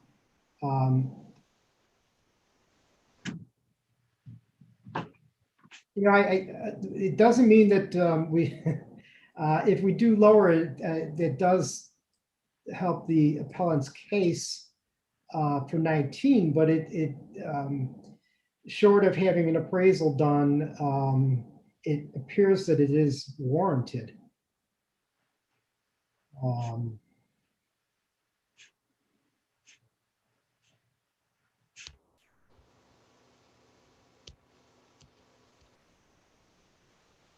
Where are we in the process of that 219 case? 219 PTAB.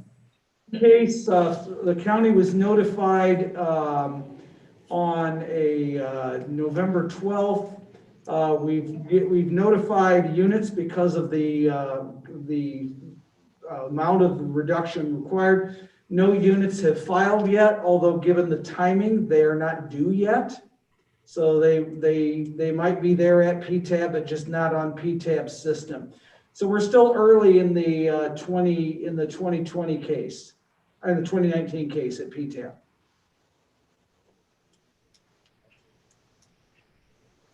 The appellant's filing was not completed until November 6th, though, so their evidence would have not been, it's not very old evidence. Mark, maybe I asked this question before. Is there some way for us to get into the evidence of those cases? It's a technical question. Looking at PTAB files, have they been scanned yet? In other words, are they available on SharePoint right now? I'm not sure, you'd have to ask Donna. We're not sure as we sit here in the hearing room. And having them scanned into our system is the only way for us to anticipate, to look at what has happened at the state level. That is correct. Okay.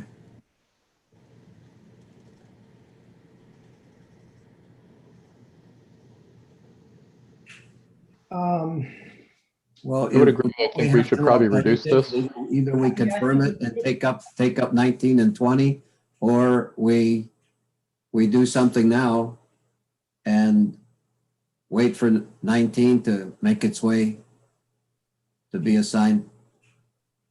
Well, I don't think we're going to rule on 19 right now. I'm just saying that we. No, I understand. I understand. We're setting a precedence, and I don't have a problem with that. I'm looking at the appraisal, and actually I've appraised a couple of the comparable sales that this Hastings has used, and I can't disagree.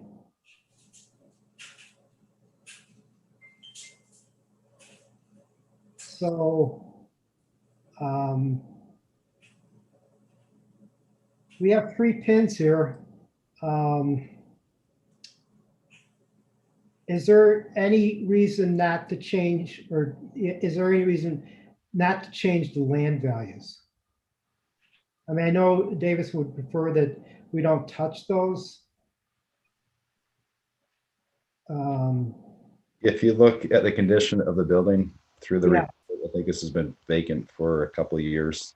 Mhm. I'm just, with the land value, the next docket number 160, which was also flagged because of a PTAB case. That's also in a single tenant auto dealership sales center. So Okay. I think the only evidence we have for land is the appraisal. Yeah, I have a couple issues with some of those sales, but this particular one at 2170, you can look at the plat map. It's kind of a reverse L shape, and the back portion, I think it goes to forest preserver. Whatever. I would not have an issue in keeping the land the same on all 3, so there'd be a confirmation on 2 of them, wait, actually confirmation of the land on all 3. all 3, right? Yeah, and then lowering the improvements on the pin ending in 035. So I guess we have to, what we have to address is what we think the fair cash value is, and then do the allocations among those 3 pins. Are we, I mean, it sounds like Kevin is saying that the $1.6 million is warranted. So is that what we want to use for the basis of the assessed value? I believe so. I'm just going to do a price per square foot of that. If you'd like, I can develop something where I would take the $1.6 million fair cash value, take it off the improvements, and provide those numbers to you in a moment. And then you can, in the meantime, move on to a different docket and then jump back to these once my calculations are complete. Okay, are all 3 of us on board though with the $1.6 million value? $1.6 million comes out to Yes. $86.84 per square foot. And it's not the best land to building ratio, but it's not bad either. So well, Mike, are you saying then that you are comfortable with that? I am, but I'm wondering if it's high Okay, at $86 a square foot. okay. Do they have substantial land there though? Is that why it would be higher? Well, it's got a good frontage. I would, Yeah, I'm sorry, Kevin, go ahead. What were we yeah, I gonna would say? Kevin, you were point out that saying? the appellant was, yeah, I was gonna say that the appellant had requested 1,600,000, so. Oh, okay. All right. You think the 86, 84 is high, but that's what they had requested. Okay, then yes, we're good with that then. Okay, then, Mark, we'll take you up on your offer if you want to do the calcs. We'll move on to, let's see, complaint 585, which, it's the next one. 584? 584, isn't it? I'm sorry, 584. It's the one next door, Is it- that's actually a few. Docket number, is that docket number 160? Yes. Yes, it is. Yeah, that one, once again, was a single tenant automobile sales and repair building built in 1974. They had an assessed value of 1 million, or market value of 1,763,000, so $112 a square foot. They had an appraisal done on this property by Hastings, the same appraiser as the last case, and they arrived at a value of $51 per square foot. And once again, with this case, like the prior one, the assessor's evidence supports the appellant's claim on this one. And just looking at, and I believe this was a P-tab as well. And that's why I had flagged it. I didn't want any ruling to. Well, that's appreciated. Thank you, Kevin. I'm looking at the pictures and this thing's rough. Right. It's This real one, rough. once again, as well. So, Yeah. I mean, and I just Kevin, did not see the they requested the value in the appraisal. correct of the 800,000. All right, and this is a single pin, right? This one was the Yeah. correct.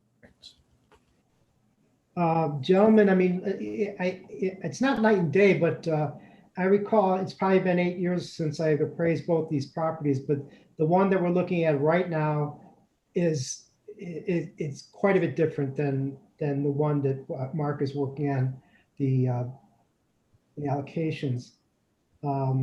Again, I wouldn't have an issue in meeting the request.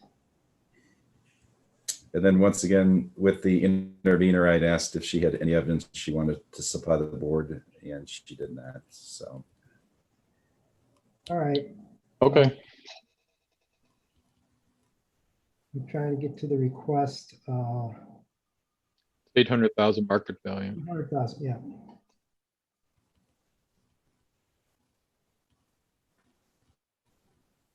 So, well, he's laid it out. Again, this is a single pin. It would be my motion to revalue based on evidence. We would keep the land the same at 133,360, lower the improvements to 266,640. And I'm sorry, lower That'd be the total. 133,280 for a total of 266,640. I second. All in favor, Sullivan, yes? Constance, yes? Majoric, yes. Okay, Mark, do you by chance have those numbers for the land fire? Yeah, it's still working.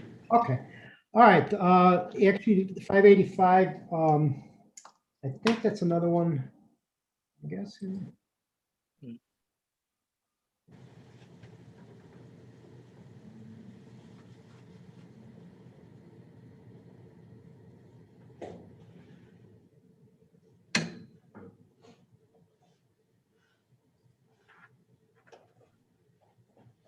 Okay, this one, I thought that we might have an agreement. Again, we're on docket 585. I thought Molly Phelan and I would be able to reach an agreement, getting rid of some prior PTABs. That has not occurred, so I'm going to confirm based on pending PTAB. The gentlemen have any questions? None. Questions? Okay, so it'd be confirmation based on pending PTAB. Mark's already got those numbers. All right.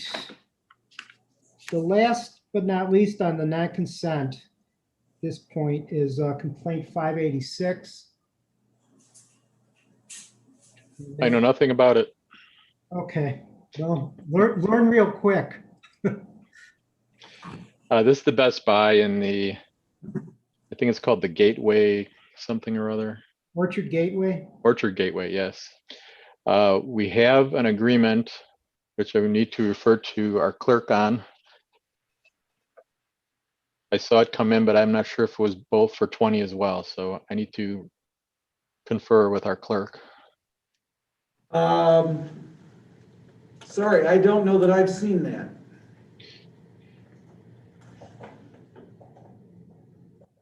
Okay, so I know a 2019 came in and I thought the 2020 was coming, but maybe that didn't happen yet. So I will follow up on that. And just confirm for 2020 then. All four, well, it's one docket, but all four. Yeah, things. right. Okay. That's a motion. I'd second. All in favor. Sullivan, yes. Constance, yes. Majoric, yes. Okay. So, Best Buy.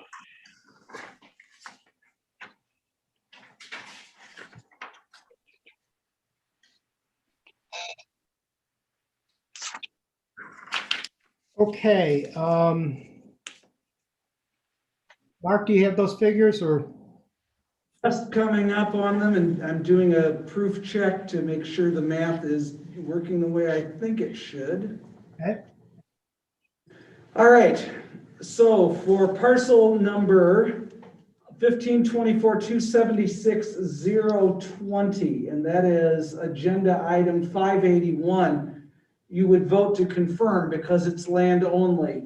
Also for parcel 1524-403-013, that would be to confirm land only. So the only change would be on agenda item 582, parcel 1524-276-035. The new values would be land 215,597. That is unchanged from before. The new improvement is 229,909. The new total for that parcel is 445,506. When added all together, the three parcels together would then have a new value of 533,280, which would give you a combined, it would indicate a fair cash value of $1,600,000. Okay, that would be my motion, and the numbers Mark just read. Is there a second? I'll second. All in favor, Sullivan, yes. Constance, yes. Majoric, yes.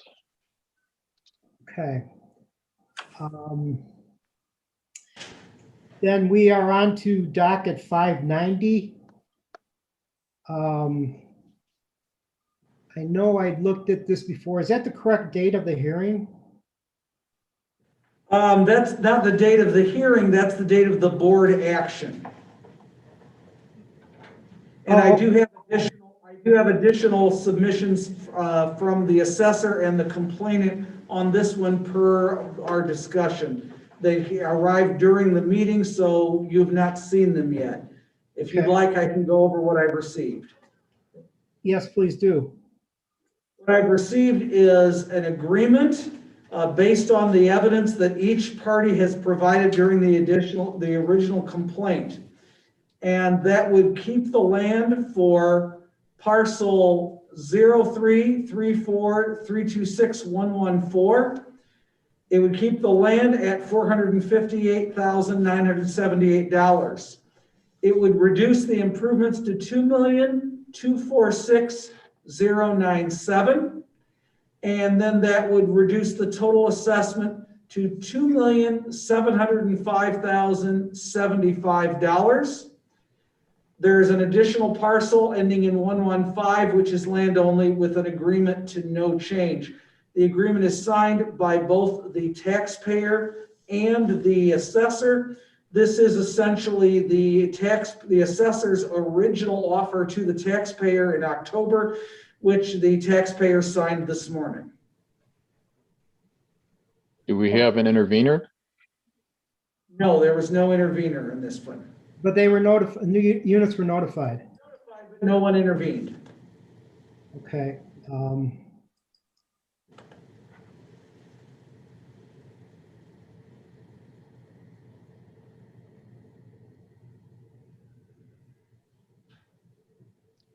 And where's this at?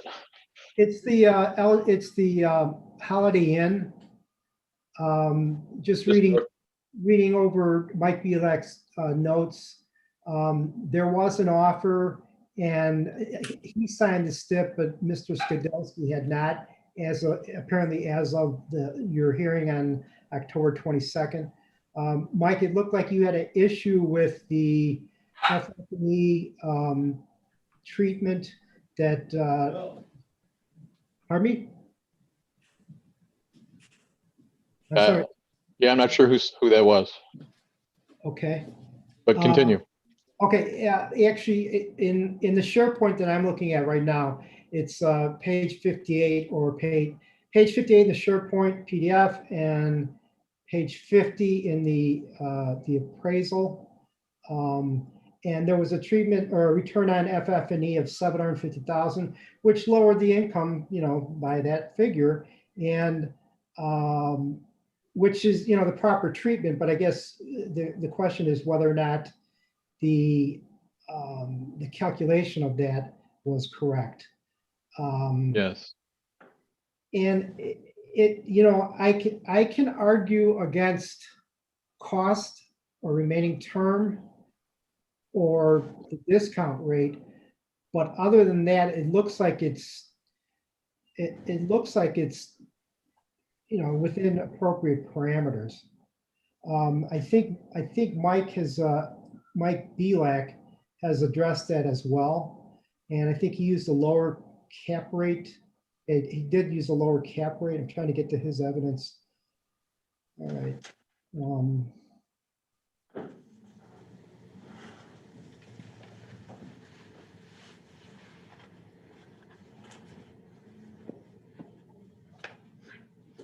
And I think Mike Bielak is also at least addressing some equity issues as well with his information in the original filing. So it's not like Dundee Township just slaps things together. There's good thought process that goes through there, and the well, I'll leave it at that.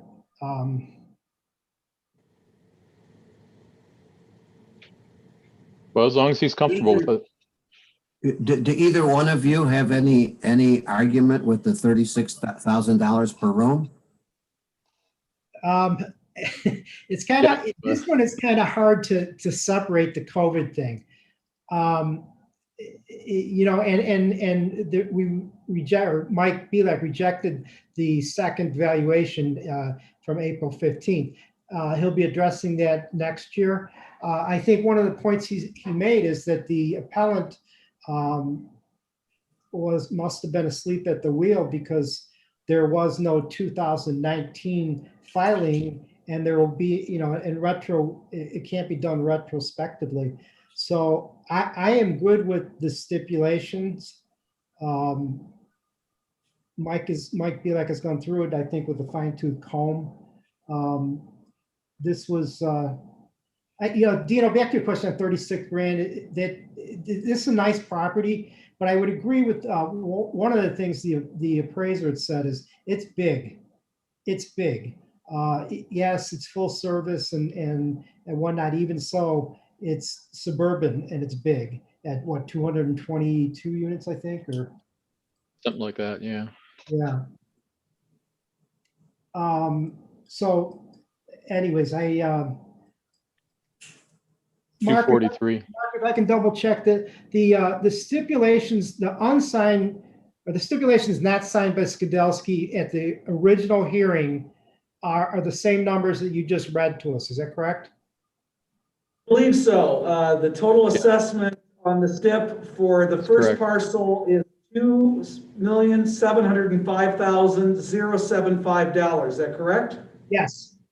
And then That's the- 211,300 on the land only. Right, and there's no change on the land only. Okay, so that would be a confirmation. Dino, Correct. are you guys comfortable with this agreement? Yes, I am. Okay, it would be my motion to accept the agreement between taxpayer and assessor.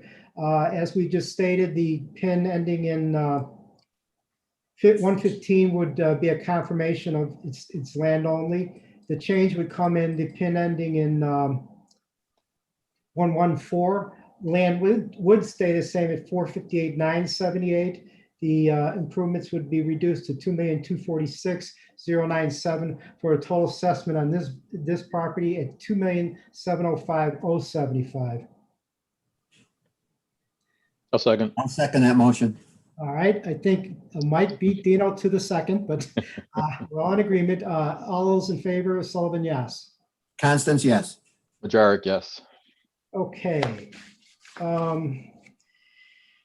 The next item on the agenda is docket number 591, and it's ruling on corrections. Chairman, before you go on this, you need to remove Geneva 13 because that's the Geneva Commons parcel, and you're going to address that separately under additional business number 592. Okay, then it'd be my motion, or please do remove the that one that you just spoke of, the Geneva Commons, Geneva 13. Geneva 13. Thank you.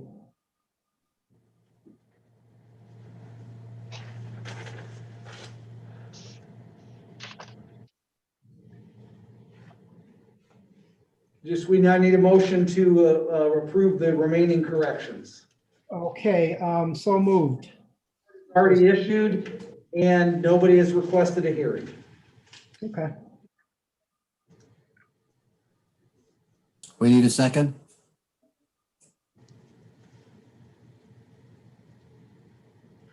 Mark, do we need a second on that, I presume? On that motion. Didn't hear that. Yes. You need a second. Dino? I'll second that motion. Okay, all in favor, Sullivan, yes. Constance, yes. Majoric, yes. Okay. Now we're going to go to additional business, which Mark has shared with us the information regarding last week, I guess it was, hearing on Geneva Commons. On additional business, Rutland 13, that's the Alden property that was filed on by the school district, Huntley District 158. Geneva Correction number 13, that's the Geneva Commons parcel. There is a third property which you asked to defer, and that's Dundee 131.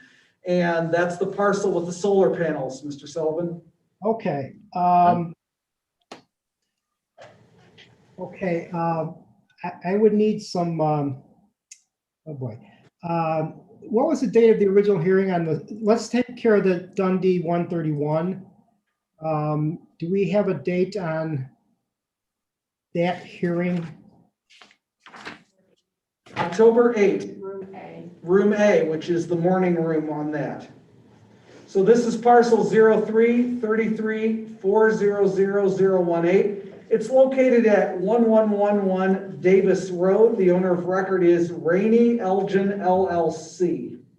Okay, this was the one, if you recall, I was asking Kevin if he remembered it, and lo and behold, I actually was the hearing officer on that particular day. The contention was that the solar panels that have been installed should be treated as personal property. Prior to the hearing, our clerk had given us some information, and the information dealt with how solar panels were treated prior to the Freeze Act, and also how the method of attachment is not Jermaine. as critical. Yeah, yeah, exactly. Thank you, Mike. So there was a recommendation on the part of the assessor. I want to get to that. That there should be a little bit of a reduction. We get to Mike Belak's. He was making a recommendation that there be half of the factor applied to the main building, but not the solar system.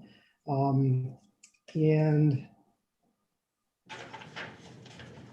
right, if we look at, if you guys have this pulled up, it's page 111 of the PDF.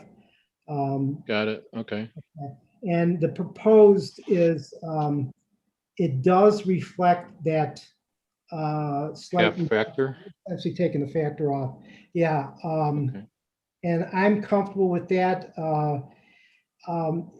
Actually, Mark came in as our clerk to explain a number of different things, and I've subsequently read some information regarding the Freeze Act and whatnot. And I don't think that the argument made by counsel was correct. If you recall, looking at the pictures, there's tons of the panels on the roof. They're not ground mounted, but ground mounted is subject to interpretation. It doesn't mean the literal mounting on the ground or the surface, the ground surface. So what bottom line is, my recommendation on this is to accept the agreement, not, I'm sorry, accept the proposal that Mr. Belak has recommended. And I forgot that this had 2 pins. So that it would be a confirmation on pin number 37, land staying the same at 141,012. And then I don't think he broke this down, but let me play with the math for a second.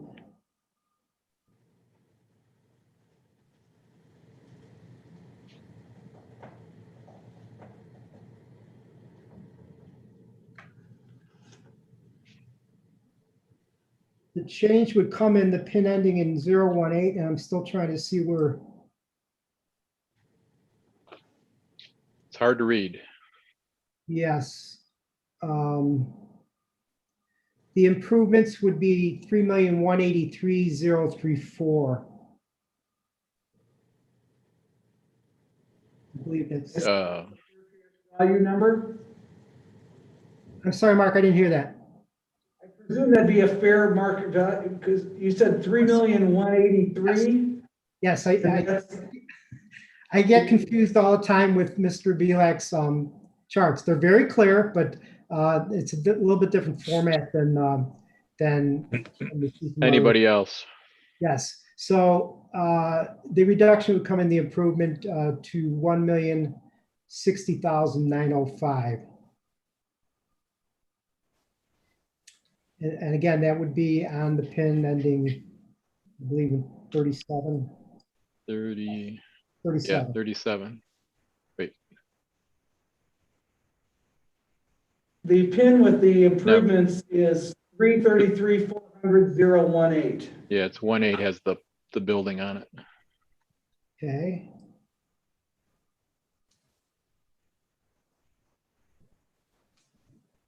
Okay. I reversed the pins, and yes, that would, the reduction come in the improvement on pin ending in 018, lowering from 1,097,367 to 1,060,905. That would be my motion. I'll second I'll that. second that motion. All right, I think Mr. Majoric got there first, so it's been seconded. All in favor? Sullivan, yes. Constance, yes. Majoric, yes. Okay.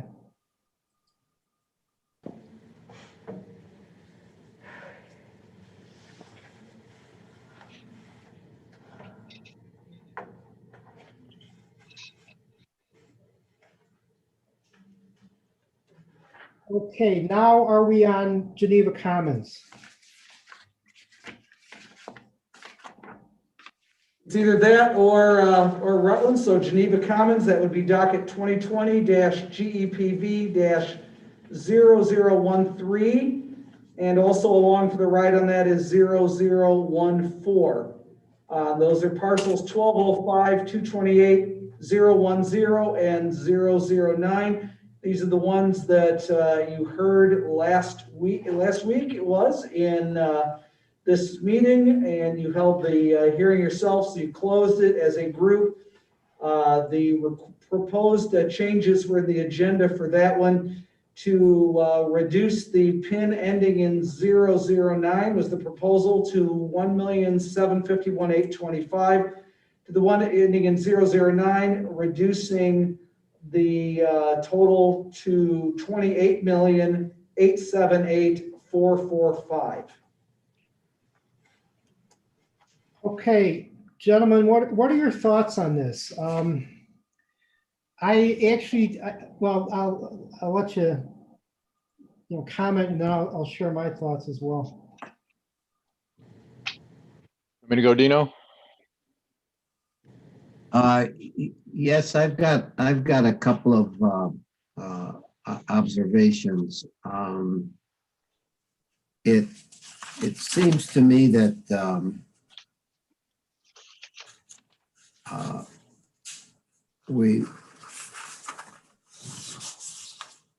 it's a regional property, shopping center, and I guess we don't have too many of those, from what I'm understanding. A couple of them in the county. How do we try to make some comparison with respect to the tenants that are in there? We've got comparisons of other regional centers, but they're scattered all over the world, basically. And I think they were concentrating in the Chicago area, or trying to. That would be my first question.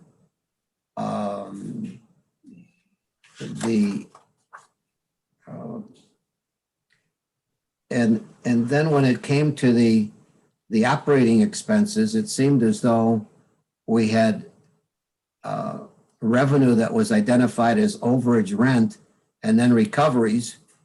But then it seemed as though there was also an item called operating expenses, which include real estate taxes, insurance, and CAM. And so that was kind of puzzling to me.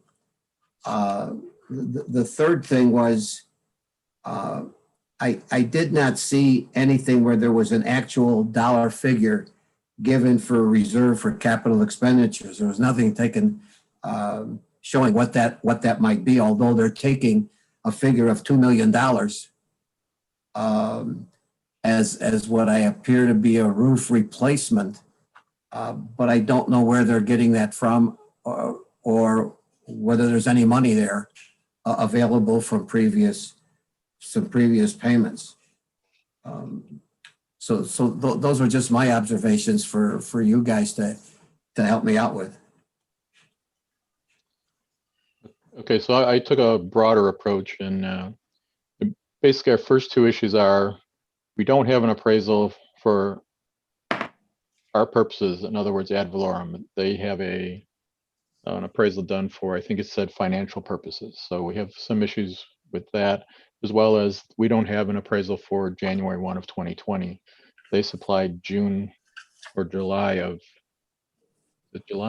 June of 2020 or 2019, I'm sorry. And I think they've supplied something else in 2020, which is beyond our lien date.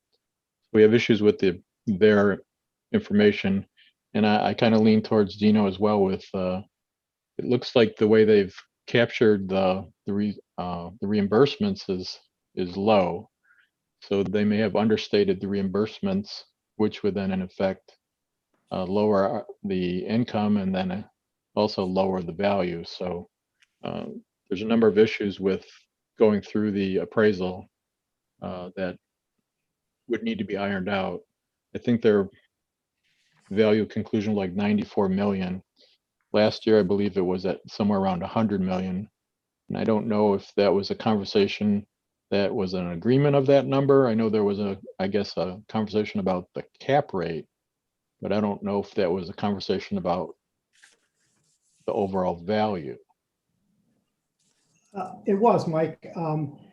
Actually, I chaired that hearing, and the point I made last week was that both sides agreed on the cap rate, which is unusual. The assessor last year had it at about 100, 107, and I believe the appraisal was like a 91, and we kind of split the difference based on some of the historical appraisals. My thing, I mean, I agree with you gentlemen on some of the issues on the valuation. What I'm more concerned with is how this came to us. It did not come through the normal, well, it did. It came through a process whereby the assessor puts through a request for correction, but this one, you know, it just happened to be a huge figure. I really don't, I don't disagree with the figure. We did hear, you know, we heard the evidence of the two people from Mid-America Management, as well as the appraiser. And the appraiser, Mike, I understand what you're saying. The appraiser doing it for her purposes used the DCF, and which is, you know, very appropriate on something like this. Her value conclusion in the DCF was 83 million. And if I recall, the capitalized income was the 91 million. That was in 2020, I think. Pardon me? That was her 2020 conclusion. Yes.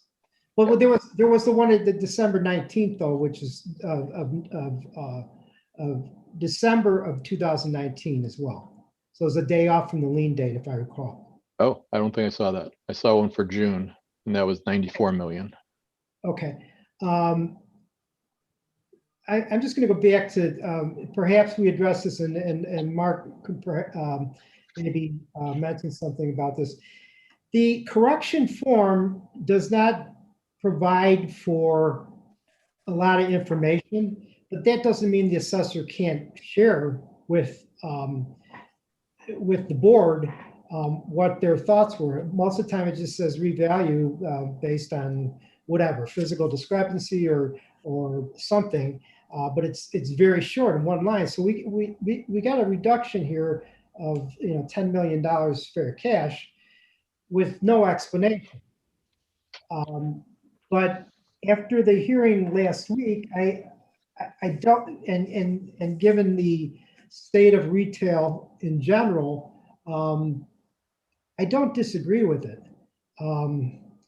I think this is something that perhaps we can address regarding corrections. Actually, I've seen, I've come across this before where if it is strictly revalue, then it's not as clear cut as if there's a change in the property classification or some of the other reasons for corrections. So that's where I'm at with that. At the retail, it's just, and I'm not talking about COVID, I'm just talking about the entire landscape of retail sales. I mean, I go to that mall pretty frequently. And you've seen a lot of turnover. They have backfilled some of the space, some of the larger 20,000 square foot spaces. But I think the writing is kind of on the wall. So bottom line, I'm agreeing with the stipulation, but not how we were notified of it. Okay. If I could add to that notification, a thing that you were inquiring about from the administrative end of the office, the correction process is designed primarily to give township assessors an opportunity to make post-certification changes. That would be after it's certified to the Board of Review, in cases where they were in agreement with the taxpayer. Now, this was envisioned to be something to be simple corrections. For example, the list of corrections that we just approved, there were over 2,000 of them. If we did not have such a process, that would result in 2,000 additional hearings. And that's certainly not something that anyone thinks is a good use of anyone's time in the whole process.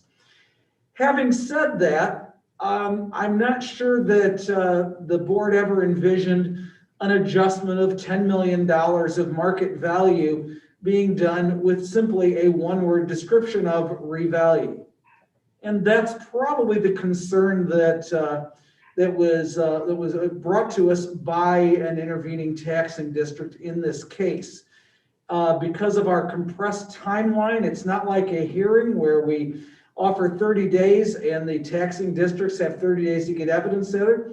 There's 10 days where they can theoretically get a hearing very close on this. So we want to rethink as we prepare rules for 2021, is there any upper limit to these sorts of changes that can be made?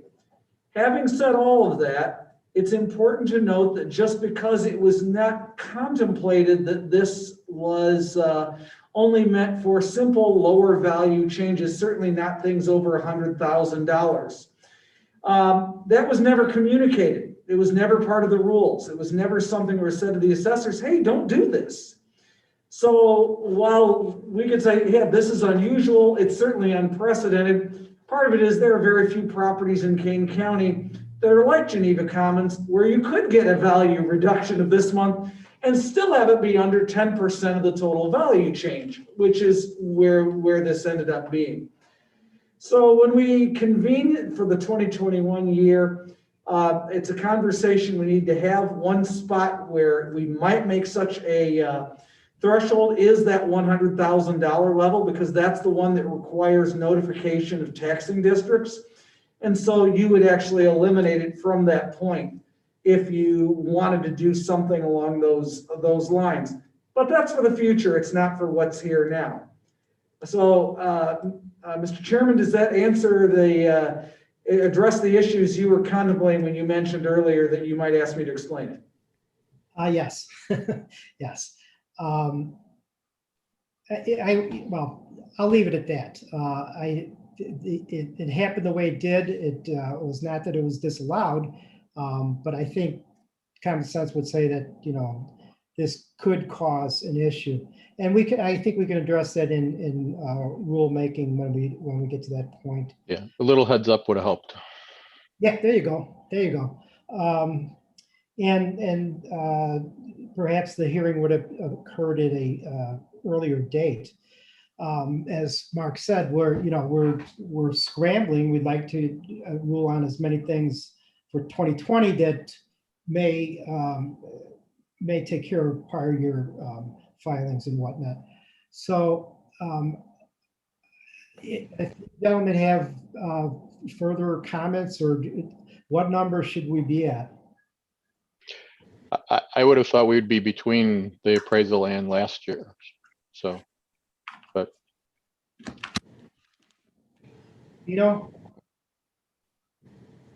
Yeah, I think that, again, there probably should be some reduction. It's a matter of what weight you're going to give to what. Well, the problem is we have no evidence from the intervener because there wasn't time. And we have no evidence from the township. And the appraisal, we all were able to hear what she said, and we were able to question her on certain things. Dino, to your point on capital items,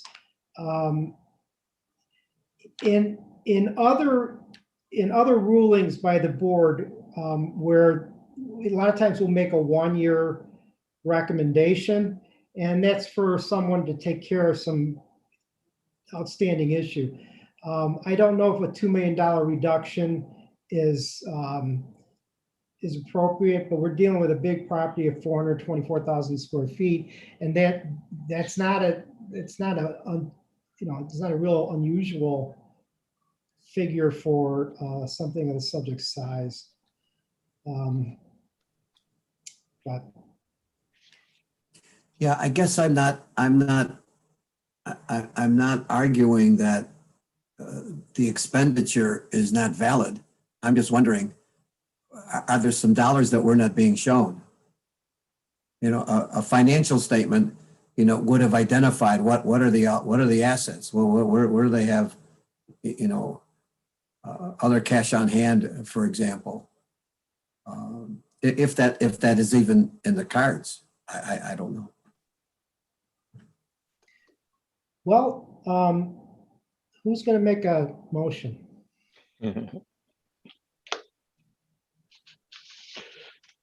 I'll make a motion then to accept the assessment corrections as presented. Second, all in favor? Aye. Aye. Sullivan, yes. Oh, yeah. Yeah, Constance, Yeah. yes. And Majoric, yes.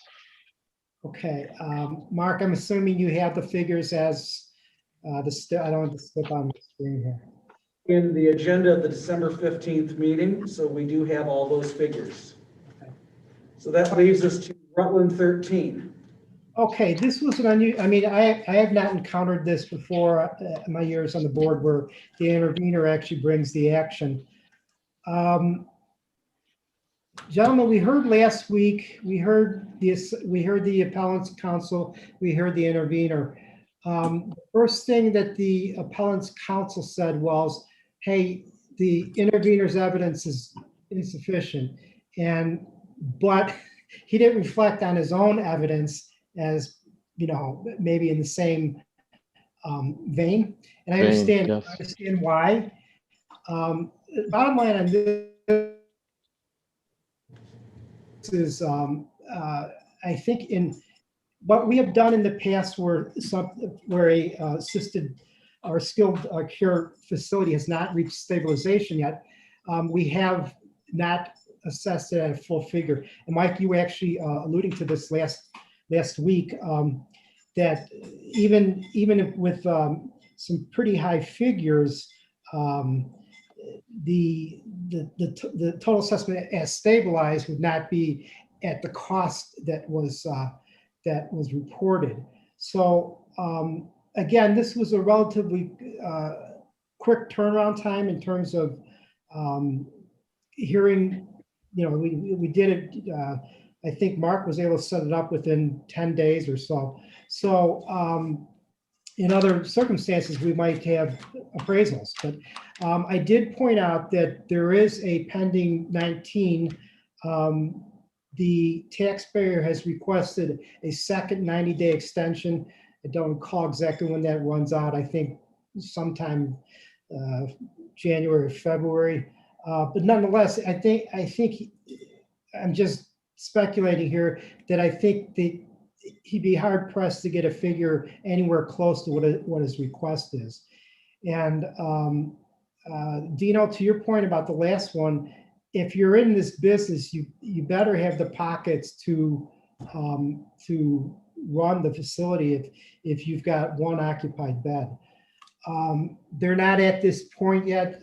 Mike, I think you mentioned last week something in the vicinity of 80 plus thousand per bed, and then some kind of discount from that because it is not at a stabilized figure. Correct. I think normally, actually, I think Mr. McNerney even mentioned that usually it's a 2 to 4 year process before you get to quote stabilization unquote. So do you have any further figures? I mean, even Mr. Fritz came back and said that he agreed more so with the intervener, but I definitely think that the property's not at that level yet. And we could talk about brick and mortar and ground costs and whatnot, but I think there would be, even if there was no demand at all, then you'd be looking at a severely discounted figure. I don't think that's the case. I think we're in a temporary, the pandemic is hopefully temporary.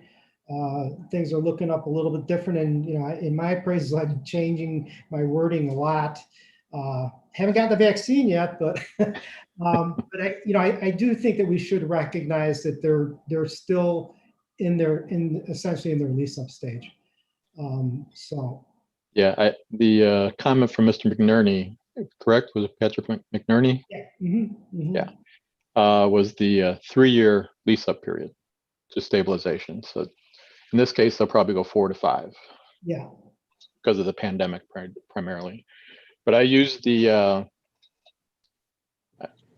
unreliable comps. I think it was the comment, or the whatever the comment was, that they were poor, and came up with some per bed prices.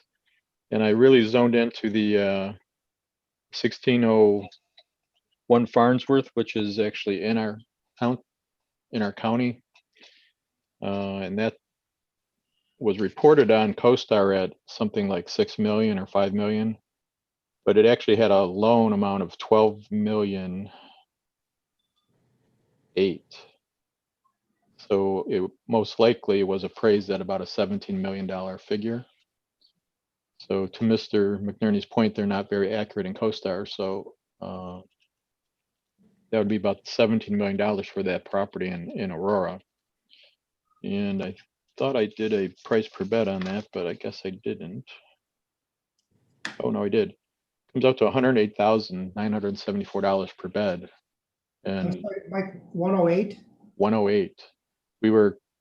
I was throwing out 80,000 last week. That particular property has been the subject of PTAB kind of on a recurring basis. Right. And actually, the intervener has subpoenaed a number of different things. I know we came to agreement on the most recent PTABs, but that, I know what you're saying about the 17 million, but is there the possibility that some of that is essentially including something above and beyond real estate? Yes. Okay. All So right. at 108, if you chop off some for those items, maybe goodwill and whatever else you want to, determine, getting down to 80,000 or 70,000 a unit for the subject property here for Alden, maybe isn't that far out of line, which oddly enough equates to almost what the assessor has it at. Okay. I'm sorry, how many units are in there? 170, All right, I believe, 110 skilled and 60 that's right. memory care, I think it was. That sounds right. Yeah, 170 beds. And did I hear you, Mike, at some point in time indicate that the 110, that the skilled nursing is a more intense, the highest of intense of care, and therefore more expensive? Well, the skilled would be not as intensive as their memory care unit, because in memory care, you need a lot of supervision for the residents there. So you'd have a higher staffing cost because they need to observe those people, almost constantly. I mean, you don't have a 1-to-1 ratio with, I'm not sure what they call the staff there, but 1 staff per resident, but it's probably 1 to 5 maybe. So if you have 60, you're going to need at least 12 staff 24/7, compared to a nursing where you don't have to have a staff person or a nurse with a senior, in a skilled nursing, looking at them except for every maybe 3 to 4 hours. So the cost for a memory care is going to be, much higher. Expense, I should say, the expense to the facility. What And do you, surprisingly, they have 60 of those. Which is quite a bit, I would think. 60 the memory care? Yeah. Mhm. I was jotting notes last week furiously, and as I'm seeing that. Can I get your gentlemen's thoughts on, for lack of a better word, the trade base or the population density in Huntley? What are your thoughts on that? Well, they have a captive audience right next door. Okay. You have Yeah, Sun City right there. That's right. That's Yeah. right there. So, okay, Mike, if you're thinking, a figure of 70 or 80 per bed, and I guess then we need to discuss the discount for lack of stabilization. Right. Um,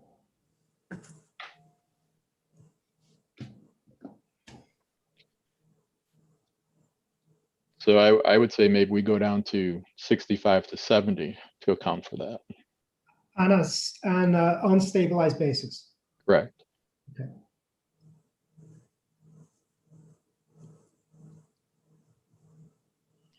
And that Which, would be, that should be reviewed every year, wouldn't you think? yes. Okay, so then are you looking at like an 11 million 50 fair cash? Yeah, that's what I have. Okay. Dino, are you comfortable with that? Now you're saying 65 to 70. Yeah, we're actually staying at 65,000 per bed right now, Yes. with 170 beds as our base. I know they just started leasing out, I think June of 2018. So they were clobbered with COVID, but it seemed between 18 and 19, they did all right. And we're probably on a similar pace. So at that figure, would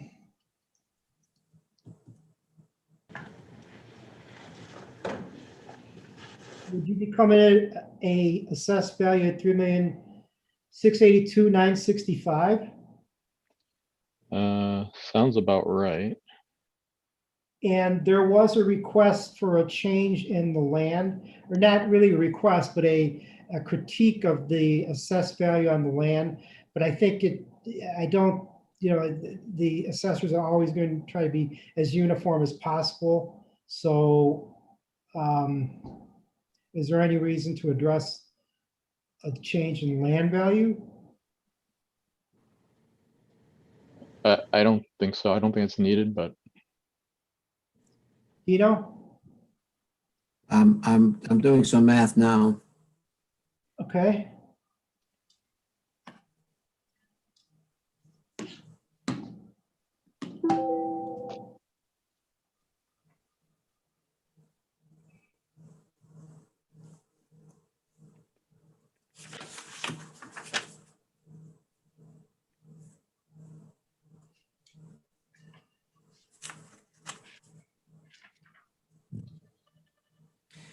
Yeah, I'm just not sure on the on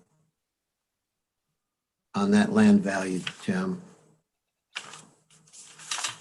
Okay, well, if we work backwards, Dino, are you comfortable with the number of the total assessed value at 3,682,965? Give that figure again to me. 3,682,965. Yes. Okay. I don't have the land. This is, is this just one pin? I believe so. Mark, this is a single pin, right? Correct. Okay, so then the land is 444,892. And that's not too much lower than the acquisition. I think the intervener might have reversed those, but I think that's a number that we could probably use. not a terribly big site, so, Mike, again, that number for, 444892. And we can confirm with Mr. Armstrong, but that's what I'm reading off of the property record card for 2020. Hold on. I'm preparing for an item of public comment that has been given me, so I was not following along with that. What information are you seeking from me here? The land amount for the single pin ending in 010. 444892. Okay, that's what we're showing. Okay. so then if we're all in agreement on confirming the land portion, then the improvements would be reduced to 3,238,073. That what you gentlemen get? No, Okay. let me try that again. Okay. 3,000,682. I've got three 280,090,073. Yeah, 3,238,073. Isn't that what I said? I think so. I had the wrong number. Okay.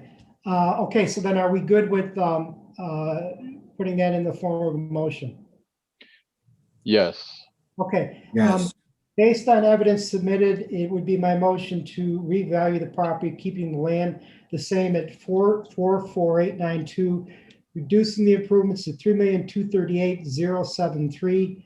That should total an assessment value of 3,682,965.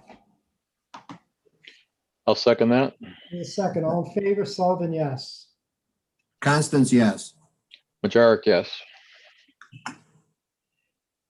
Okay. Mark, you were just referring to public comments on non-agenda items? Yes. That's I have something, one public comment which has come in. This is from Attorney William Seitz, and I'm going to read the letter he sent. Mark, your sound is coming in a little muffled. Let's try again. There you How's go. that? Better. Okay, this is from Attorney William Seitz, S-E-I-T-Z.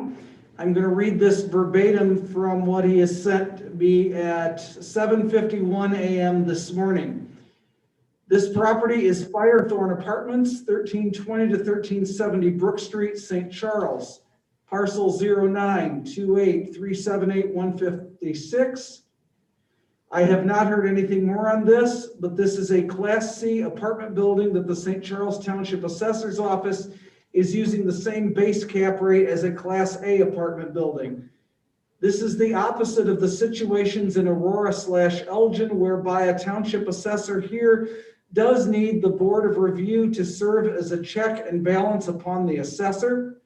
This hearing had only one board member on the phone. As the property owner explains below, the tax situation combined with non-payment of rent by tenants has created serious financial problems for him. He cannot afford to wait out a PTAB filing. Would appreciate the board addressing this up front. Having to file a PTAB would be a substantial hardship for this property owner. Thanks. The note below from the property owner to his attorney. Hello, William. I wanted to reach out regarding the increase in tax liability, as I believe this is way out of range. Currently, more than 10% of the tenants are not paying rent. By the way, currently means the date of December 7, 2020. Not paying the rent because of the pandemic. With the rate of increases in expenses, the costs of mortgage and general maintenance, I'm unable to survive if this continues. I need some assistance lowering my costs, and the most viable way seems to be a real estate tax reduction. I hope you can do this quickly. Waiting for your reply. Sent from my iPhone. Now, this property was the subject of an assessment complaint to the Board of Review. It was heard in October. You ruled on it in your November 16 meeting. This property, this is, by the way, is me now talking, not in the letter. The property itself has a current equalized assessed value of, hold on, gotta move back to that. Oh, I had it and now.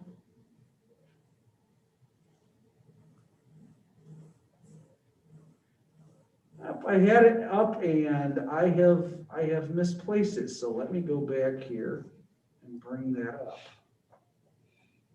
Well, it sounds like Jody's working towards it. Jody, have you found it? No. What's the docket number? I don't have a docket. Your parcel. 0928-378-156.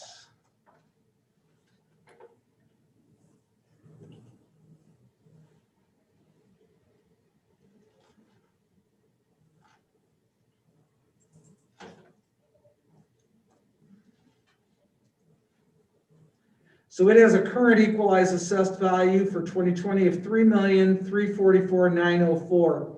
That would indicate a current fair market value of $10,035,715.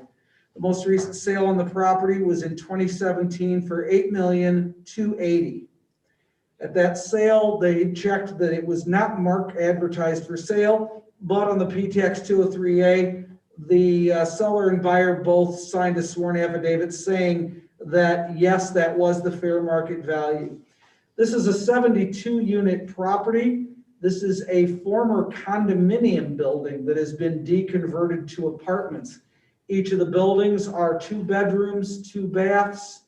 It has a master bath, balconies or patios, depending on the location of the unit, fireplaces, and then kitchens.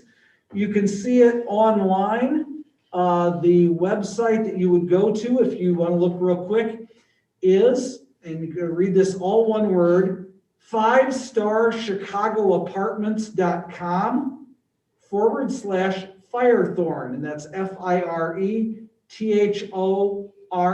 Again, 5starchicagoapartments.com, and the 5-Star Chicago Apartments is all one word, /Firethorne, FIRETHORNE. Each unit is 1,000 square feet. Again, these were former condominium units that were deconverted in the last decade. So what is being requested is that the board revisit its prior ruling and make a change. You have the sum total of what was given. It is not on the agenda. If the board is going to make a change from its prior ruling, it probably needs to do it today, given the timing of where we are in the schedule. Having said that, the board doesn't have to do anything. The board can decline to take any action. Normally, the process for something like this is I take it to the chairman and I have a chance to discuss it. The chairman directs me whether to put it on the agenda or not.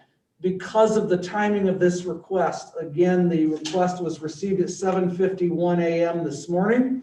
There was nothing additionally that I could do. How would the board like to proceed? Quick comment. I believe that I heard this. Do you have any info who heard the hearing? I do not, as I don't have the docket number with me. Okay. I believe I heard this one. And I think the contention by the ownership was that they had paid too much for this property and that their investors were not able to get their returns. And that really isn't a viable reason to make any decision on an assessment level. And if that's the correct one that I'm thinking of, then I don't think we can do anything with it. I couldn't tell you whether it is or not. Yeah. Jody said. But Jody just confirmed that, yes, Mike, you were the one who heard it. Okay, that's what I thought.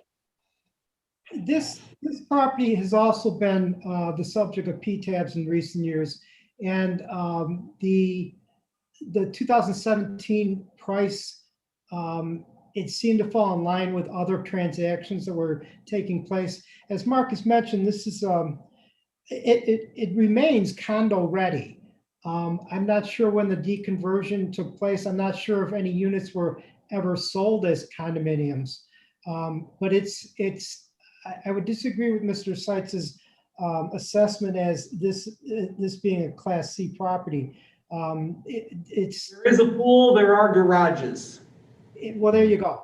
There you go. So it's on a smaller scale than many of the other Class A properties in the township or in that area, the county, but I don't see a reason for change. And regarding some of the comments that the cash flow has decreased over the last year. Again, we've tackled this so many times this year that that's something for next year's argument.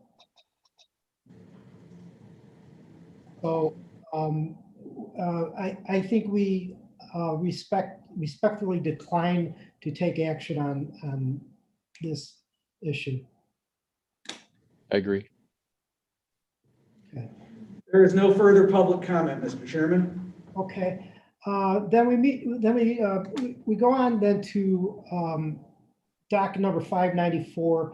We do have a scheduled meeting on January 11th, which is actually the second Monday of the month rather than the third Monday. I believe the third Monday is MLK Day. I have pointed out that we do have a PTAB hearing scheduled for that morning. It remains to be seen whether or not, and that's something I'll be handling. It remains to be seen whether there'll be a settlement. It involves Mr. McNerney on actually another Alden property. So I'm pointing that out. Is there anything that has to happen in terms of protocol, Mark? Well, the only thing that is likely to be on the agenda are some non-homestead exemptions and to approve the abstracts. So the meeting should be a very brief one. So one thing we could do is if the PTAB hearing is at 9 o'clock, we could adjust the starting time earlier to 8:30. We are, after all, recessing this meeting until then. We could also hold it a little bit later in the day. We'd have to check availability of the rooms to comply with the Open Meetings Act.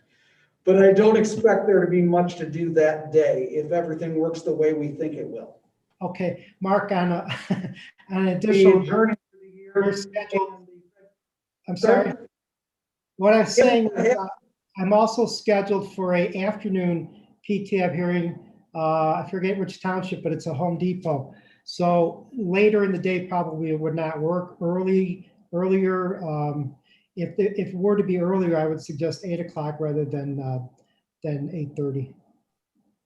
Very good. We can certainly do that. Gentlemen, do you have any issue with that? None. No. Okay.